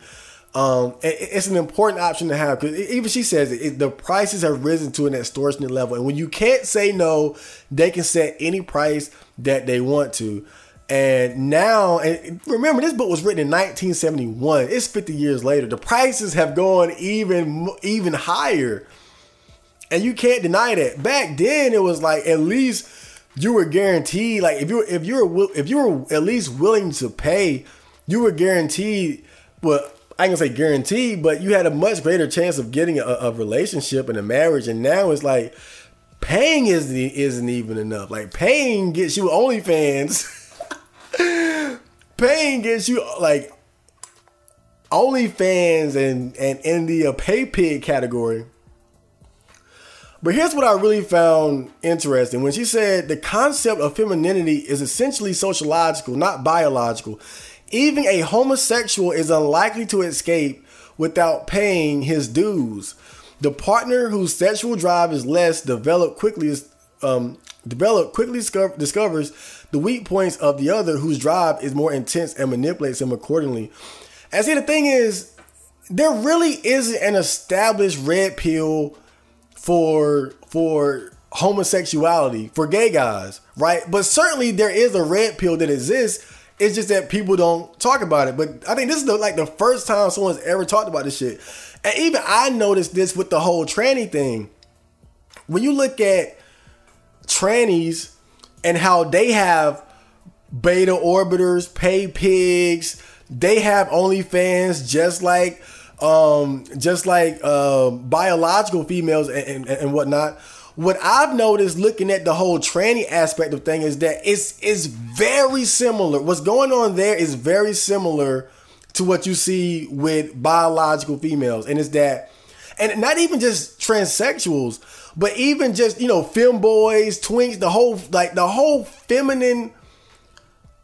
whole feminine lane of homosexuality has a similar amount of control and power as biological women. Certainly not as much, but I've noticed that it's very similar, where you have these people having OnlyFans and getting on Twitch, receiving money just for being feminine and pretty and youthful and all that. And so that's why I think what she says is very true. You don't escape this just because you're gay or you're bi or transsexual, because a lot of these rules still apply. Because like she said, it's not just a man-woman issue. It's a masculine feminine issue. And when you look at the amount of power that transsexuals have in their particular niche, it's so similar. That's why I tell guys too, like, don't simp for them trannies either. Don't fall for that trap either. So here she says, just as women denies herself any depth of emotion, she denies herself a sexual appetite. How else can a young girl tell her boyfriend she loves him, but refuse him her body? Thanks to her mother's advice, a girl will suppress her desires even in puberty for the sake of the capital to be gained later. In earlier societies, a bride had to be a virgin to be worth anything. And even today, a girl who has little sexual experience will have a higher market value than one who has had a number of lovers. So here she talks about how, again, this is the way women manipulate men with sex.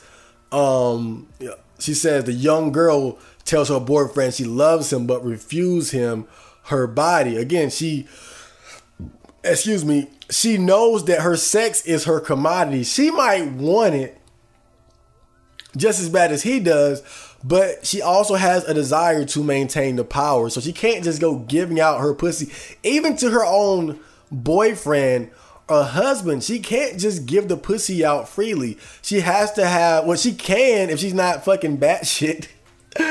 But it's a means of power for women, even within a relationship.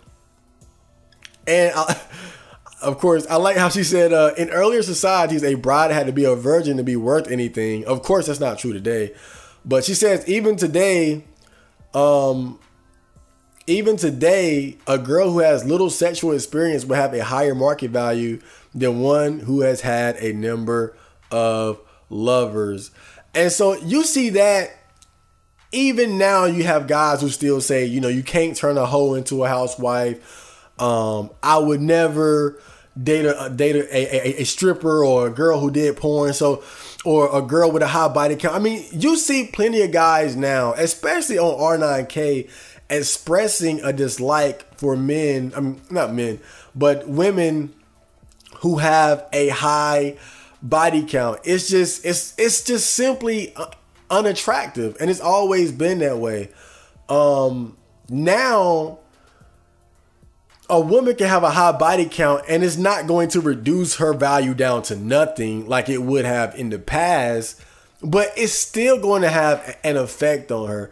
There are still going to be guys who look at that, and high status guys who look at that and say, I can't do that. I can't be with a girl like that.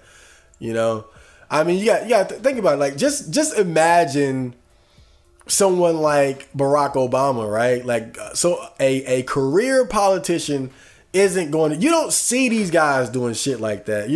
They might be married and be fucking strippers on the side, but you notice with like these politicians and shit where image is paramount, you don't see them getting with these sleazy type of girls who have a hoish past. They get the most squeaky clean girl they can find and they wipe them up and then they fuck whoever on the side, right? But so again, it does affect your market value. Like, just imagine Obama meeting Michelle Obama, but she was a stripper, like just as intelligent, still educated, but she bought her education with stripper money. He would have never got with her, period. A man could, of course, condition his sexual needs as easily as a woman, provided his training started at a very early age. Sufficient proof of this are monks, the majority of whom survive without sexual satisfaction. Nobody will seriously maintain that they are all eunuchs. But instead of learning to suppress his needs, a man will allow them to be encouraged whenever possible.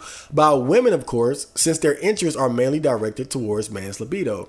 And so, this is a very important point, because this is something that I've always noticed, right? On one hand, men who are monks and priests and shamans, even women who are nuns and whatnot, like they're throughout history, there have always been men and women who were celibate either for long periods of time or for their entire lives. And we're not inside their body. We don't know how they really feel, but the perception of these people is that they're enlightened, right? Like somehow they're just above it all. Like they've conquered their primal base instincts and desires and have ascended to some new otherworldly spiritual level. Right? Maybe I'm gassing them up too much, but even Nikola Tesla, right? The prime example of a famous, successful virgin, right? When people find out that Nikola Tesla is a virgin, it's never a trait that people make fun of. People don't look at it like, oh, Nikola Tesla was a virgin. It's always like, wow, how the fuck? It's like, because he was successful. He was a bachelor. He had options. He chose not to have sex. He chose not to date. He chose not to have children. He could have done all those things. He chose not to. And so because he chose not to, people look at him with a certain amount of reverence because he could have, but he chose not to. He's not made fun of for it. He's almost pedestalized for it. Well, I'm going to say pedestalized, but it's something that people admire him for. And so through people like this, we know that it's possible to achieve this state. Yet at the same time, it seems like people look at something as simple as MGTOW and be like, no, you can't go your own way. There's no way you're happy. There's no way. But dude, now of course some of these guys are definitely coping, right? They're always rotten eggs in every basket, right? Certainly some of these guys are coping, but I would go out on the limb and say a lot of these guys, if they are not saying going MGTOW makes you happy by default, but if you walk the path of loving yourself, what do they always say? Be the best version of yourself, improving your life, living a healthy, enjoyable life. Even without women, you can be happy. You can be satisfied with life. And this is something that I've experienced even myself. And I remember going back to when I was first kind of on the fence about this whole, going my own way thing. I wouldn't even say like on the fence, but just like when it was a theory and not a reality. That part of my inspiration was the monks, the priests, the nuns. That was part of my inspiration. I looked at them as inspiration, like, well, if they could do it, maybe I could do it. and so that's why I found it interesting that she brought that up, because that's really what kind of gave me faith in walking this path. I was like, well, don't you guys see this? Like these, like, they don't give a fuck. They out here eating rice and meditating 8 hours a day, living in the mountains and in a monastery, reading books, bald head and a robe. They look all right. Look, just imagine you get them motherfuckers a PS2. Life is already 3 times better. And see, in my mind, my vision was always to combine that monk, like the simplicity and discipline of the monk lifestyle. Combine that with all the not all, but some of the various joys and entertainment and conveniences of the modern era. What happens when you take the monk life and combine it with the neat life, right? And that was kind of my vision for my own life. Like, okay, live a simple spiritual life where I focus on improving myself physically, mentally, and spiritually, living a simple, somewhat frugal life, but also looking at anime, going to the mall, not being bald head, playing some video, like, just if I could find that right balance. That was always my vision for my life. And of course, not dating, like not being married, not having kids, like just finding that perfect balance between like that simple, disciplined monk life with the fun and excitement of just living in the modern, technological, industrialized era as well. Oh, here's a fucking long one. So here she says, man is never dressed in such a way as to awaken sexual desire in the opposite sex. But it is very much to the contrary with women. By the age of 12, she is already disguised as bait. The curves of breast and hip are exaggerated by tight-fitting clothing, and the length of leg, the shape of calf and ankle are enhanced by transparent stockings. Her lips and eyes beckon, moist with makeup, her hair with gleaming tints. And to what purpose, if not to stimulate the male to ever-increasing, everlasting sexual desire? She will offer her wares like goods in a shop window, apparently so near and at a price so easily obtained. No wonder men think there is no greater happiness than to make enough money to pay for such tempting merchandise. She dropped gems all over the place, bro. She dropped gems. What's that game where like fucking Spyro? Man, she dropped gems like a damn Spyro game, bro. But this is something that we also talk about quite a bit, is how women dress and how they specifically dress in such a way that entices and attracts men. But maybe she contradicts herself a bit here, because she kind of talked about how women don't really, how women care more about the attention of women than men. But certainly part of, like I said, part of this process is also attracting men to get caught up in their web. You know, let me put on the push-up bra and the tight jeans that make it look like I got a fat ass when really I don't. I got like an okay-ish ass. The makeup and all that. Again, she's selling herself. She's advertising herself. And I have a young family member who's getting to that age, right? She's like in her early teenage years.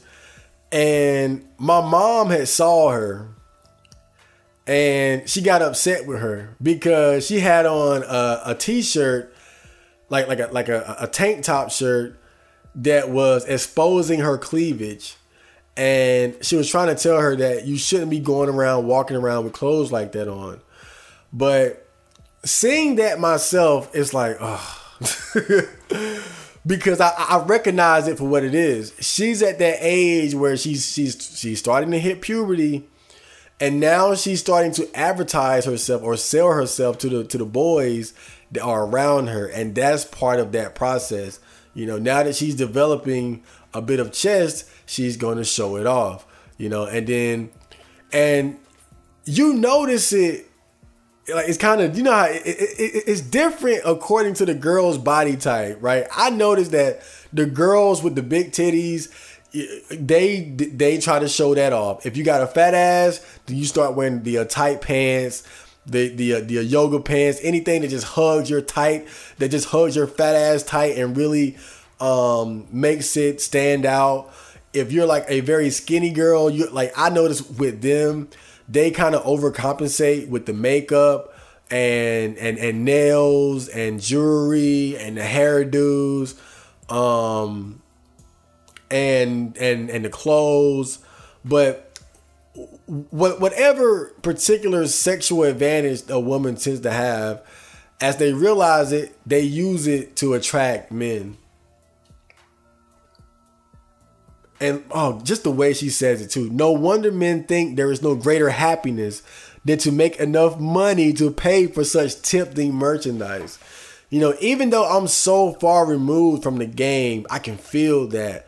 Because I go out. I go out a lot. Every time I go to the store, I see at least one pretty girl, right? Especially it's bad when I go to Walmart. It's bad when I go to Walmart, bro. I go to Walmart it was like this weekend, I ran up to Walmart and I was tired because I was running up there, and I stopped when I got there. So I rested under this small tree, under the shade that was like right by the entrance. I'm sitting there just sweating, just trying to collect myself so I can actually go in the store and buy shit. So I'm sitting there just trying to cool off into shade. And now, I don't want to sound like a creep here, but I was paying attention to all the girls who were just going in and out, and I wasn't being obvious. I won't just staring and staring. Like, I know how to look without looking. Just looking out the corner of your eye, or if they're walking in front of you, away from you, then you can really just kind of stare at the fat ass. Like, that's kind of what I was doing. All right, maybe I was a little creepy. I like looking at attractive women. Sue me. But I was just paying attention to, like, just the flow of just, man, all these different attractive women. And I told you guys earlier that I got my job now, right? And so I'm not gonna lie, like, for a split second, it flashed in my mind, like, wait a minute, I got a job now. I could be a beta provider.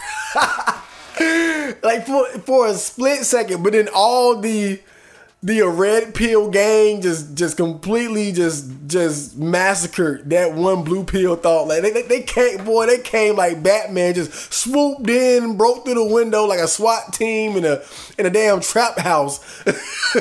Just took that motherfucker out. I easily auto-corrected that dumbass thought, but still.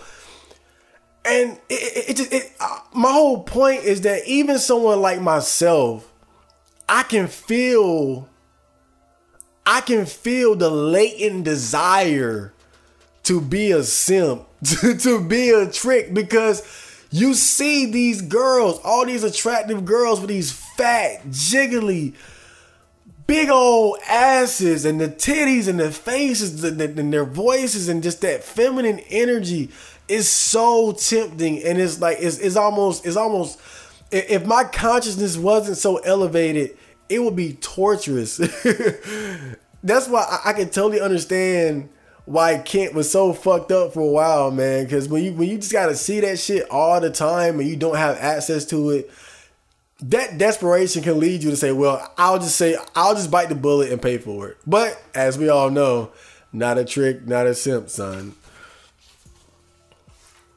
So, continuing, lacking money, or at least lacking the prospect of it, a man would have to do without a woman and consequently without sex. Nevertheless, the relationship between the sexes involves a credit system.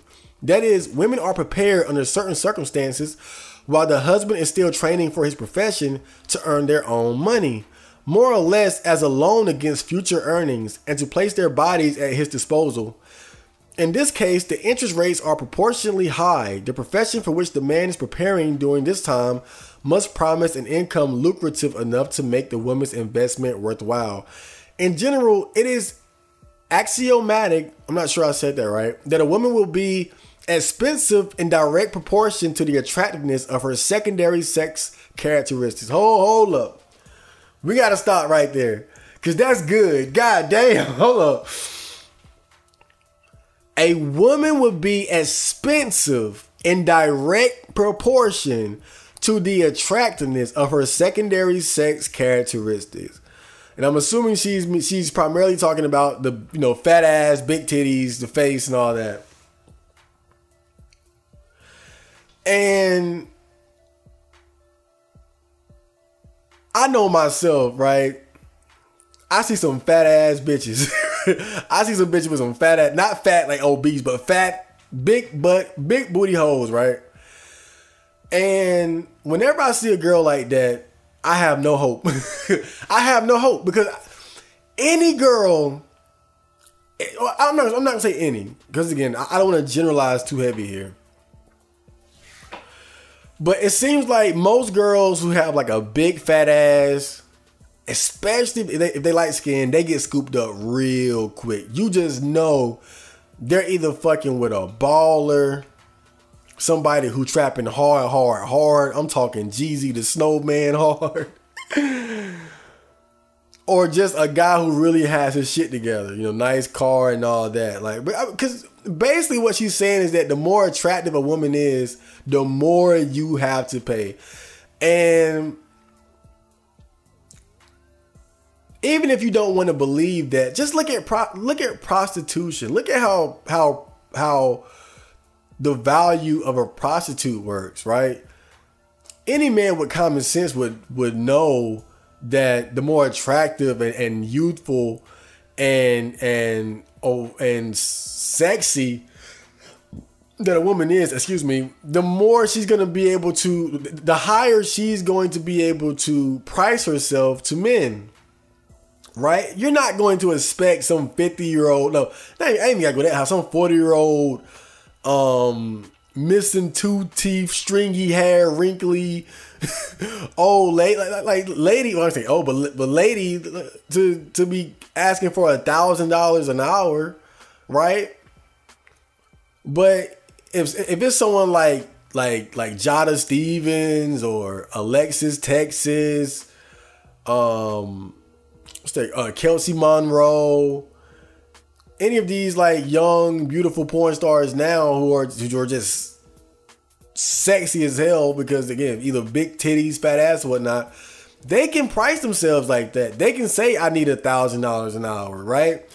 And I think it's very similar when you just look at relationships and marriages between normal people who aren't involved in sex work. And always remember the connection, the comparison she made between prostitution and relationships and marriage is very similar. And that same rule applies. The more attractive you are as a woman, the more expensive it's going to be to keep you, to get you and to maintain you. And I love this video by Coach Greg Adams where he talks about search the I don't know, I forgot what it's called, but he was talking about how the 9s and 10s are monetized. How any girl that's a 9 or a 10 lives in a totally different world from you or I, and even less attractive women. How when a woman crosses a certain threshold of attractiveness, her entire life just changes, right? She can get involved with very, very wealthy men. She gets flown out. She has everything paid for her, from expensive restaurant dates, trips, clothing, bags, and whatnot. And this is a certain privilege that only the most attractive women are able to enjoy, at least with the amount of ease and consistency that they do. But I think that's a very good video that he made, just about how women who are, the true 9s and 10s are so expensive that it really takes a certain kind of man to scoop them up and keep them. And a lot of times they only can have them temporarily. These be girls like the Instagram models and shit like that, who only fucking with rappers and athletes and shit like that. Hence, if one man meets another with an especially attractive wife, instead of being depressed, he should consider how much money the woman is liable to be costing her husband. I love this woman. I swear, this is my red pill mama. So many thoughts that I've had, like she's already covered like 50 years ago. But this is something else that I thought, and this is something that helps me, in this world where I see these attractive women, I see these couples, so many couples around me got me sorry. I gotta live that life. But part of what helps me is that I know the truth. I know the game. Some guys, they see these couples and they think, oh, shucks, I wish I was that guy. Me, I think, how much he paying for it? What did he have to pay? What did he have to sacrifice? How much did he have to compromise? That's what I think. Now, I'm not so pessimistic or sour grapes that I just assume every relationship is like that. I don't do that. I'm just being realistic, right? I'm just being, because a lot of times when you see these couples, you just see the surface. And I always talked about this, but my friend was the perfect example. When I first saw him with his first serious girlfriend, I was like, well, just like how she described here. Let me go back real quick.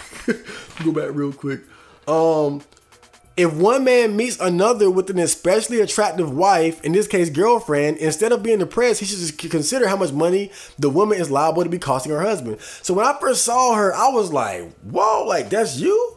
Like I wasn't jealous, but it was like I was impressed. But I didn't I didn't foresee the later cause of that relationship for him. And when that began to unveil itself, I was like, oh, well, damn, you really not so lucky, huh? But then that's me. I see what's on the inside because I'm his friend. You see him and think, whoa, he got a cute girl. I wish I was him. And so that's knowing that it's just one of those little things that helps me to not get distracted by seeing shit like this, by seeing guys who got pretty girls and cute girls, because really you have no idea what cost he has to pay to keep that woman. And I'm not saying every relationship is like that. He might damn well be happy as fuck, ain't gotta invest a lot or it doesn't cost him a lot. He might be lucky. He might have a fucking unicorn or just some great woman that I ain't never heard of. Right? That could be the case. But a lot of times there is at least some cause. There is some sacrifice, some compromise, some bullshit that he has to deal with that you're not aware of because you're so caught up in the fact that her ass looks so good in them yoga pants. You're so caught up her ass so fat, Just a side note, and I talked about this before, but I swear, man, it just seemed like whenever I see a girl with a fat ass, and I mean a real fat ass, I always look for the kid next. I just saw one in Food Line the other day, right? I said, damn, she got a fat ass. Where the kid at, right? And it was funny because she was pushing a cart, and I was looking at her from behind, and I said, damn, she got a fat ass. Where the kid at, though? And when she turned the cart, I saw the baby like sitting in the little baby seat part. I was like, what the heck? I swear, bro. I don't know how many times that happened. I always play that game. If I see a girl with and I mean a real fat ass, like real, not a regular fat ass. I mean real fat ass, like a damn, she fucking a Young Jeezy type nigga in the hood, type fat ass. And I always play that game where I immediately start looking for the kid. If I don't see them immediately, I start looking for it. And it seemed like at least like 7 or 8 times out of 10, I find it. He either come running out the corner somewhere or he already in a stroller or something. God, man. So here she says, it would be more economical for a man to satisfy his sexual needs with a prostitute instead of rushing into marriage. Prostitute in the conventional sense, strictly speaking, most women belong in this group. Oh man. But here again, a man will behave by conditioned reflex. Sex that does not cause much is considered correspondingly inferior. His pleasure varies according to the cause of the women who he sleeps with. And if he cannot get the desired women any other way, or if there is no other way to keep her, he offers the highest bid and takes her to City Hall. And so what she says here is it would be more economical for a man to satisfy his sexual needs with a prostitute instead of rushing into marriage. And then, of course, she compares a prostitute to relationships and marriages anyway. And, this is another thing that Coach Greg Adams talks about a lot is how we're moving towards relationships being just blatantly transactional. How we're going to have less situations of people acting like their relationship is based on romance, friendship, and compatibility, and just straight up say, you know what, it's a business transaction, it's a money thing. I'm a young woman. I am monetizing my vagina, so I can find the highest bidder, and then I'm going to attach myself to that man. And you know me, I say I wouldn't pay for it. That's me. And it's not just about the money; it's the principle. But because of that, I also have to admit that there's a good chance I'm going to be a virgin for a much longer time. I mean, look at me. I'm a 29-year-old virgin. I say these things, but don't think it doesn't come without a price. I mean, every year I get older, it becomes more apparent that when you refuse to play the game, when you refuse to pay, when you're not a Chad, when you're not an alpha, and you refuse to play the game, you refuse to submit, you're gonna end up like me.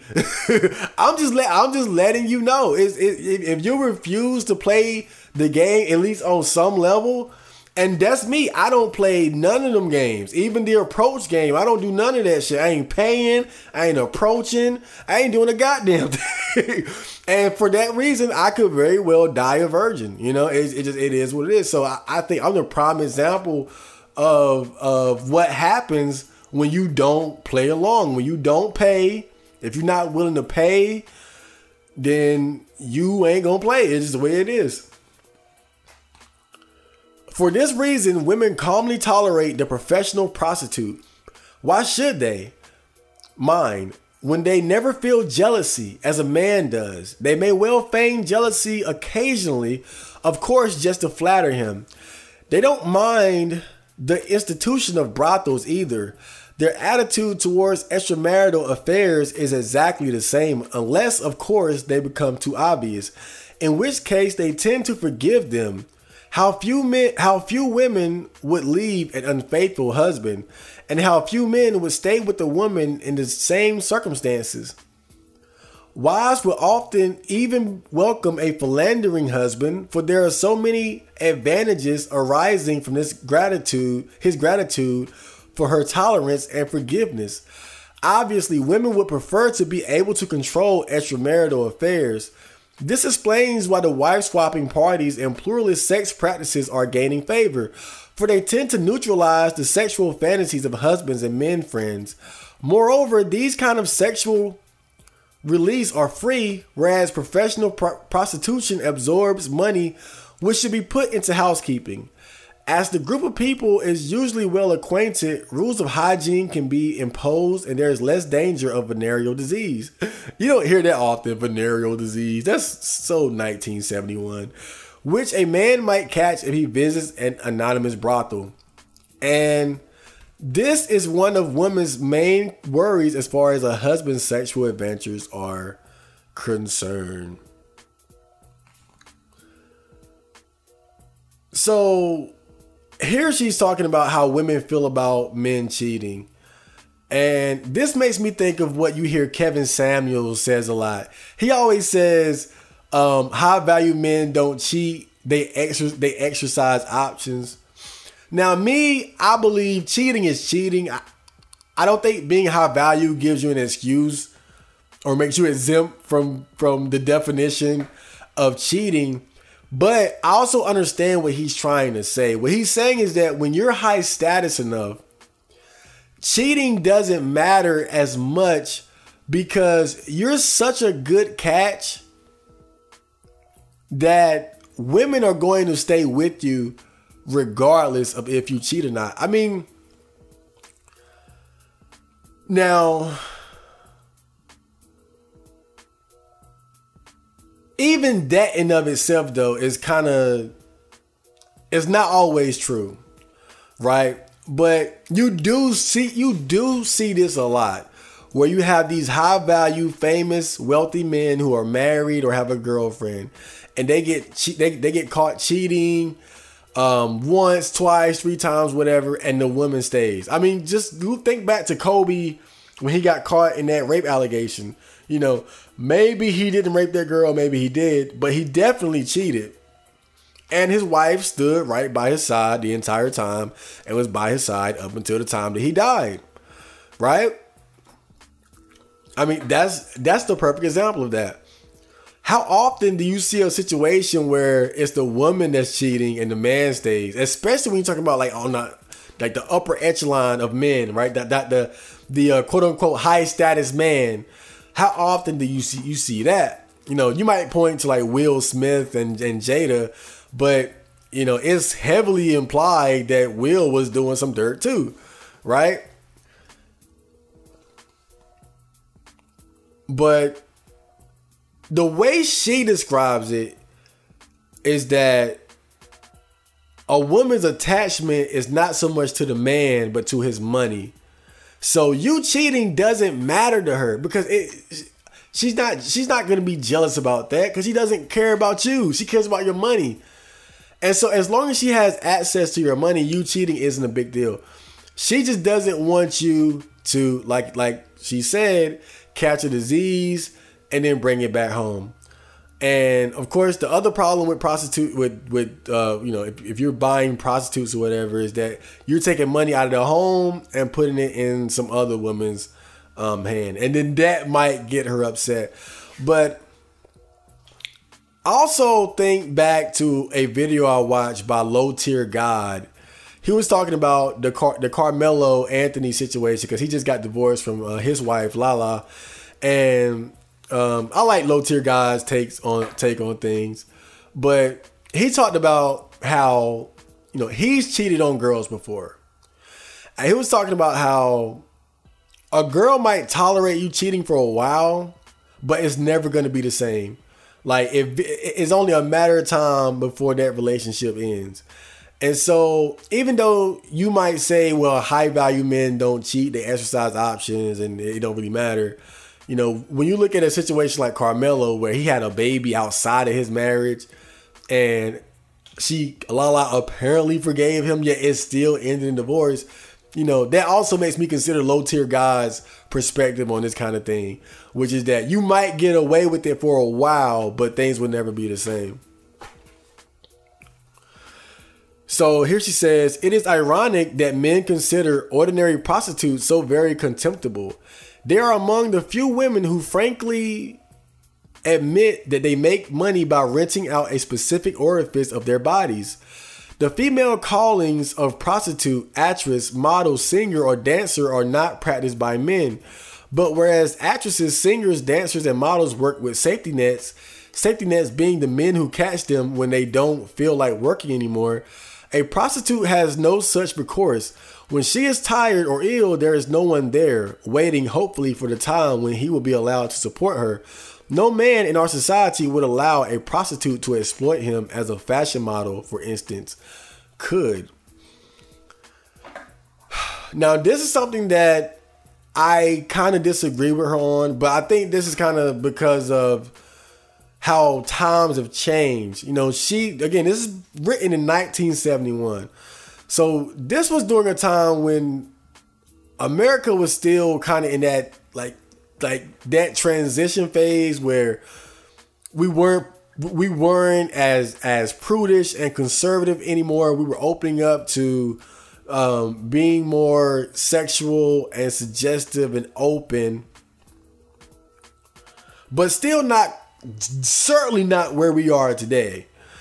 And so while maybe in her time being a prostitute, like just a known hoe, would have greatly diminished your options and as far as men available to marry you and wife you up and walk hand in hand with you, I think those days are pretty much gone. There are still a lot of guys who wouldn't wife up a hoe or a girl who did porn, but now, I think now they might not be able to get like the alpha high status Chad dude. I'll admit that, but now the balance of the dating market is so much more skewed in favor of women. Now, even the porn star, the prostitute, can get married to at least like some type of normal beta provider type guy. We were just talking about Lana Rose and how she was complaining about not being able to find a man. But it's obvious that it's not that she can't find a man. It's that she can't get an alpha Chad type guy to wife her up. Because these are the type of guys that aren't. It's like, wait, why would I wife up a straight up hoe who did sex work, is on film, sucking all kind of dick, getting all kinds of fuck, when I can get a girl who not only look as good as you, but could even look better than you, and she doesn't have the past history that you have, you see.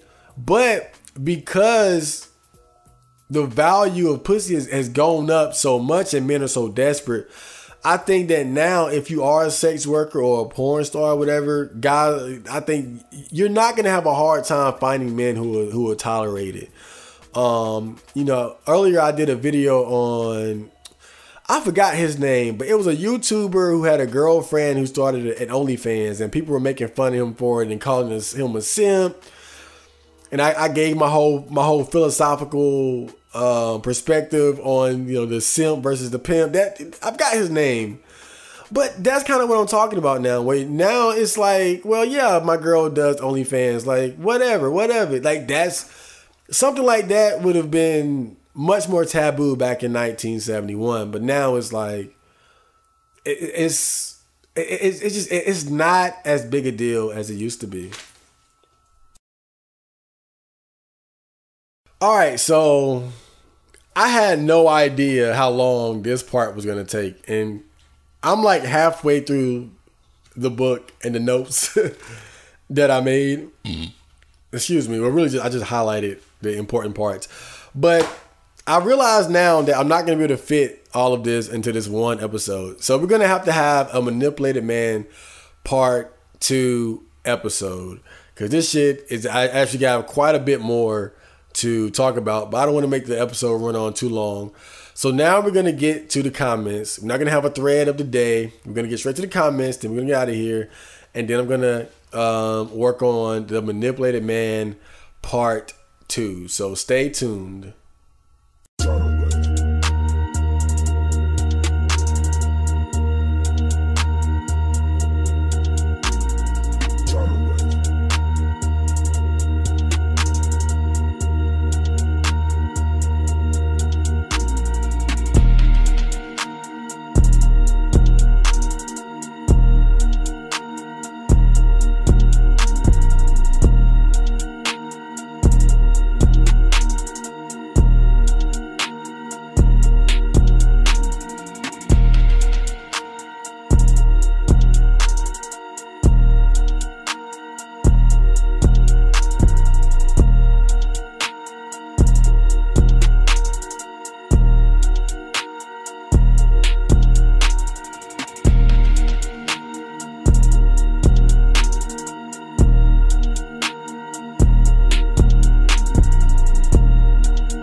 Okay, so I hope you guys enjoyed that main topic. And next we're going to get into the comments right after I pull them up. Oh yeah. Oh yeah. Hold up. What is this?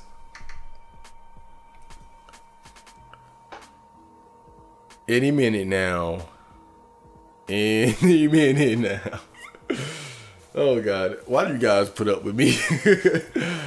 So Hope says, I can't decide if I like the non-remix or the remix version more. I gotta tell you, I like the remix version more. It really gives me that SMT vibe, like that Shoji Meguro who vibe, the guy who does the music for the Atlas, well, a lot of the Atlas Persona SMT games. I'm a big fan of his work, and just I like how he incorporates so many different genres into his music.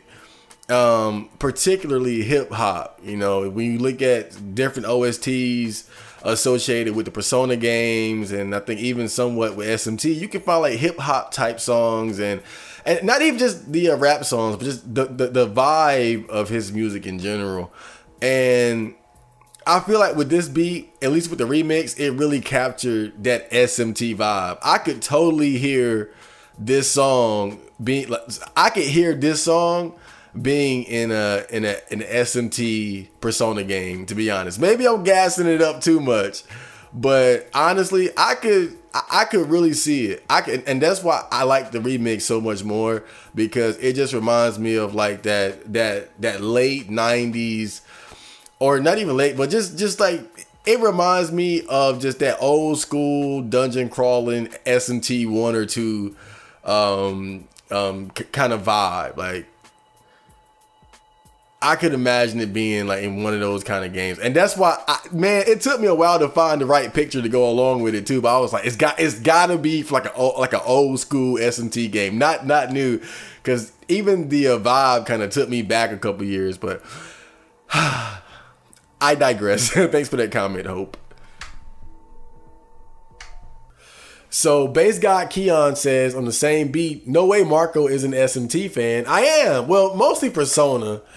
The only SMT game I beat was Nocturne. I did play the first one, but I kind of stopped after a while. But I would like to go back and play really all of those games, to be honest. But they're really old too, so thanks for that comment.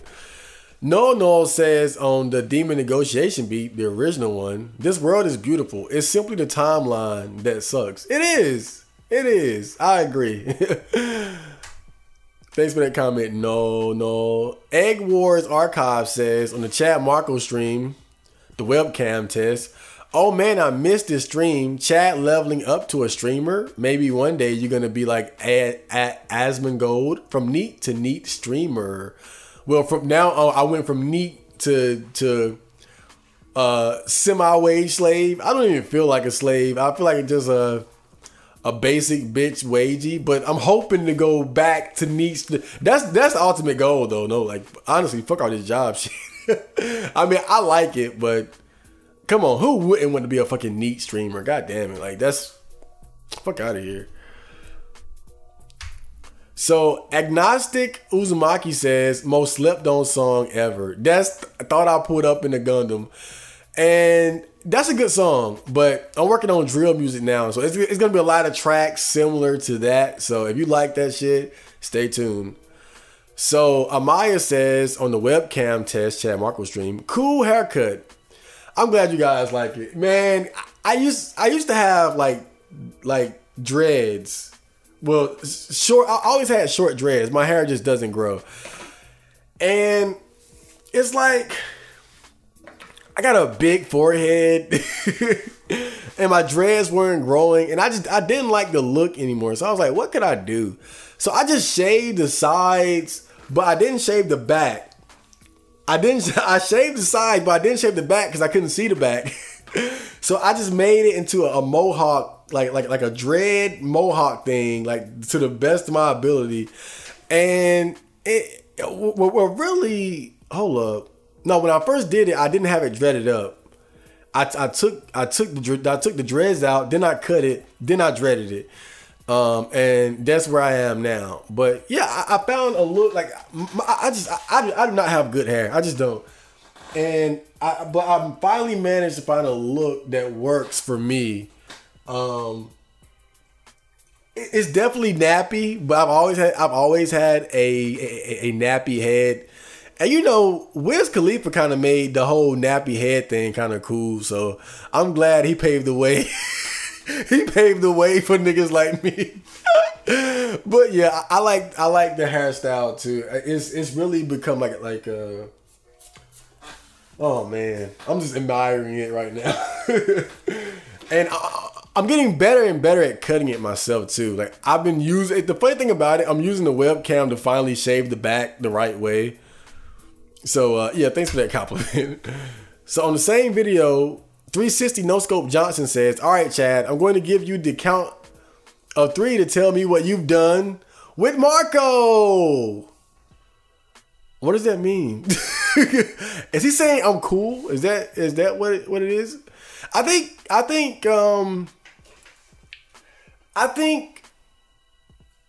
that I'm kind of handsome. I'm realizing that I'm a handsome, fit young man. And I think some people are kind of surprised by that because it's like, you would think being a handsome, fit young man would be more than enough to escape from the virgin wizard robot incel life. But that hasn't been the case for me. But I think that's kind of what makes my whole thing kind of interesting. You know, like not only am I this weird virgin outcast dude, I'm actually not fucking completely ugly and I'm in good shape. But I think it just goes to show like that it's just like what they say about fit, right? These guys go through all the trouble of getting in shape for women and then they still can't get girls. Now, I didn't start working out to get women at all. I did it because I just wanted to lose weight and I ended up gaining muscle and I'm fine with that now. But I think it's a testament to how getting in shape and getting fit and really just is not enough to get you laid. So in the upbeat beat, Moonbase MGTOW says, "Brace yourselves. Summer is coming. Summer is here." Man, I'm really soaking it up. Like right now it's July 1st. So really, let's see, it's July 1st. So it's been summer for 8 days. But for me, summer begins like right when it gets hot. So about mid-May for me. But man, right now we are really like knee deep in summer. So we got to make the most of every day. Seriously, like if you love summer as much as I do, man, make the most of every day. Man, I've been running so much. I've been running so much that I'm losing more weight than I like. Like I'm losing weight and I'm upset about it.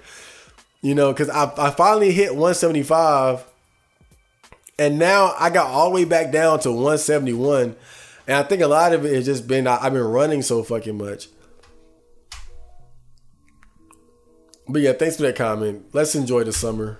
I'm gonna do a summer video too, like a day walk.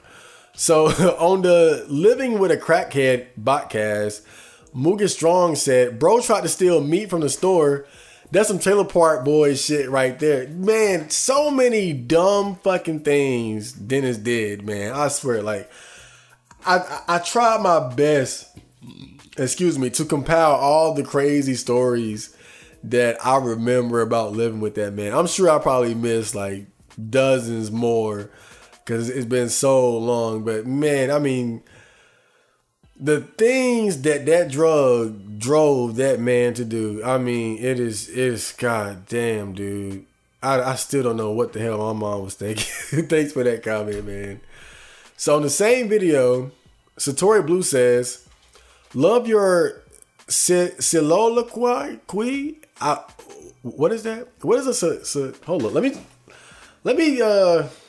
because I feel like I need to know what that word means to understand this comment.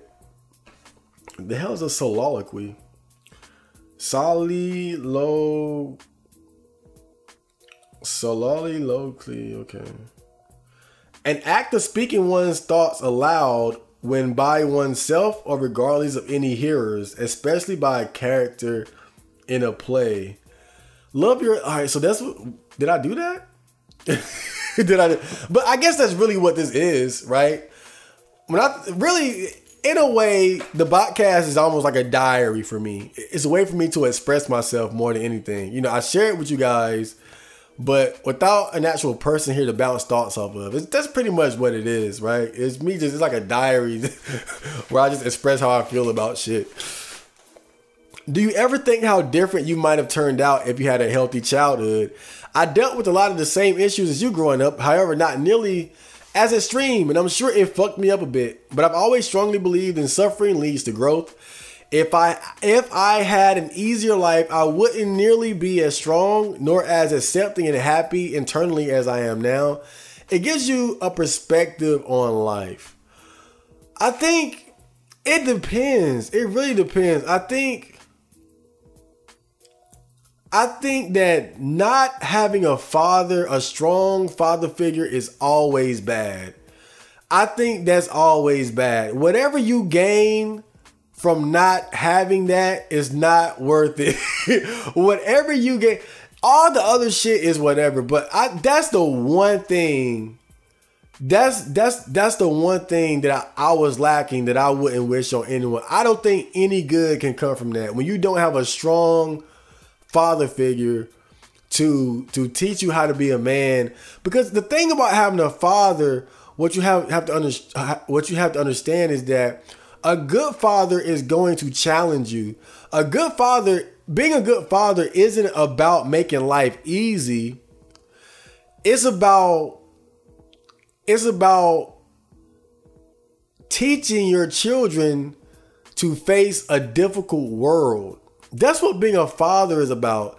It's kind of like what you see with Vegeta and Trunks. Vegeta loves Trunks, but he's very hard on him because he knows that life is hard. And that's what guys like us miss out on when we don't have a strong father figure. We don't have that father figure that's able to provide us with the guidance and the strength necessary to face a hard world in a more optimal, efficient way. So I guess to some degree, yeah, I kind of think about how I would have turned out differently if I had a more healthy childhood. You know, I'm happy now. Don't get me wrong. Like, I'm not resentful. Like, man, if only I could go back. Like, I'm happy. I'm happy. I've made peace with the past. I've moved on. But I think that, suffering can lead to growth.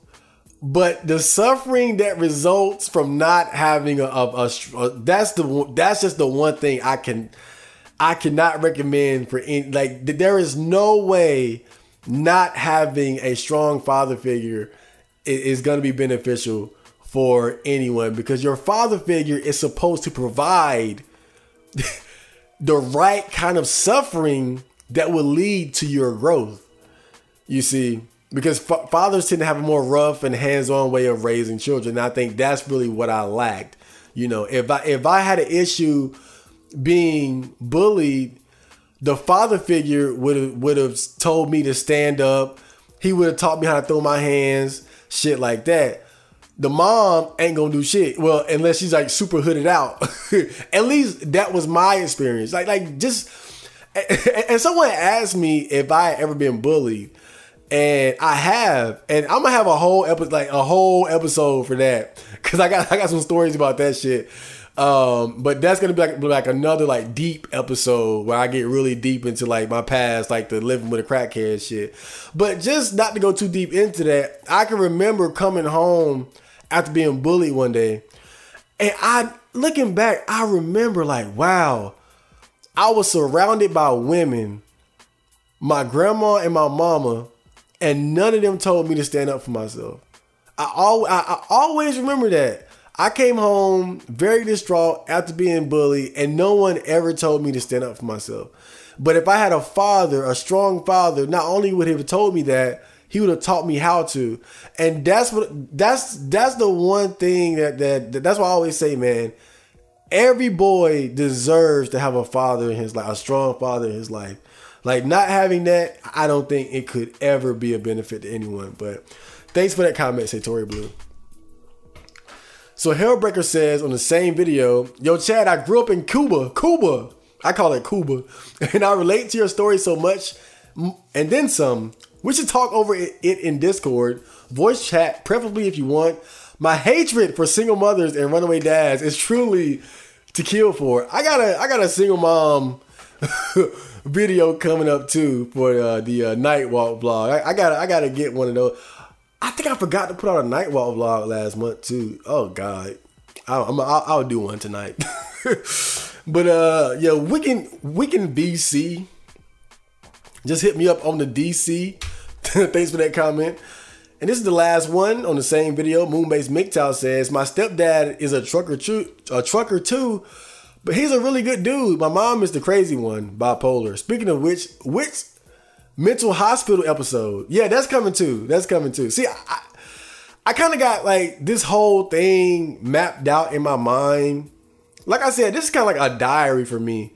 And so it's a way for me to express these various events in my life that I don't really talk about with the people that I know. Because again, I'm a naturally introverted person, but it doesn't mean that I'm afraid to come out of my shell and really talk and get deep. I just don't do it a lot. It's just not my character. And so this channel and Chad Marco is an outlet for that. And the Living with a Crackhead episode was important because that's me going deep into my past and something that was, somewhat traumatic for me. And so I'm not like, I want the Botcast to be kind of balanced. Like, I don't want it to just be about me talking about red pill and women being hoes. I don't want it to just be my personal diary about my fucked up childhood experiences. And I don't want it just to be about anime and video games. So I always try to keep things varied. And so that's why I'm gonna just space out things like topics that require me to go like really deep into my psyche and philosophies and past. I'm gonna like sprinkle those out every now and then, but that's definitely one, because me going to the mental hospital, that was a big turning point in my life as well, because I was just talking with my mom about that shit. And oh God, I don't know if I ever told you guys this, but my mom, when I went to the mental hospital, she thought I was upset about being single. She thought women were the cause, like lack of a woman in my life was the cause of like my mental breakdown. And I just scoffed at the idea, like, Mom, you really do not know me. Goddamn, Mom, you just but yeah, that's definitely gonna be an episode where I'm gonna go quite deep. So there's gonna be that too, because that was quite a time in my life too. So that was it for the comments. I hope you guys enjoyed that episode. Like I said, man, I didn't expect the manipulated man to have so many good points. I only got through like a bit over half of them. So that's why I had to cut the episode short there. So we're going to have a manipulated man part 2 where I get to the rest of the points that I highlighted in this book. I should have known better though, because it is a whole 150-page book. And even though it's not like I'm reading the whole thing verbatim, there were a lot of good points made here. And so on the next episode, it's just going to be Manipulated Man part 2. And I might have something a little bit extra alongside just to kind of keep things interesting. So I hope you guys enjoyed that episode. Now we return later with more OCM Botcast, music, anime reviews, and all that shit. So stay tuned.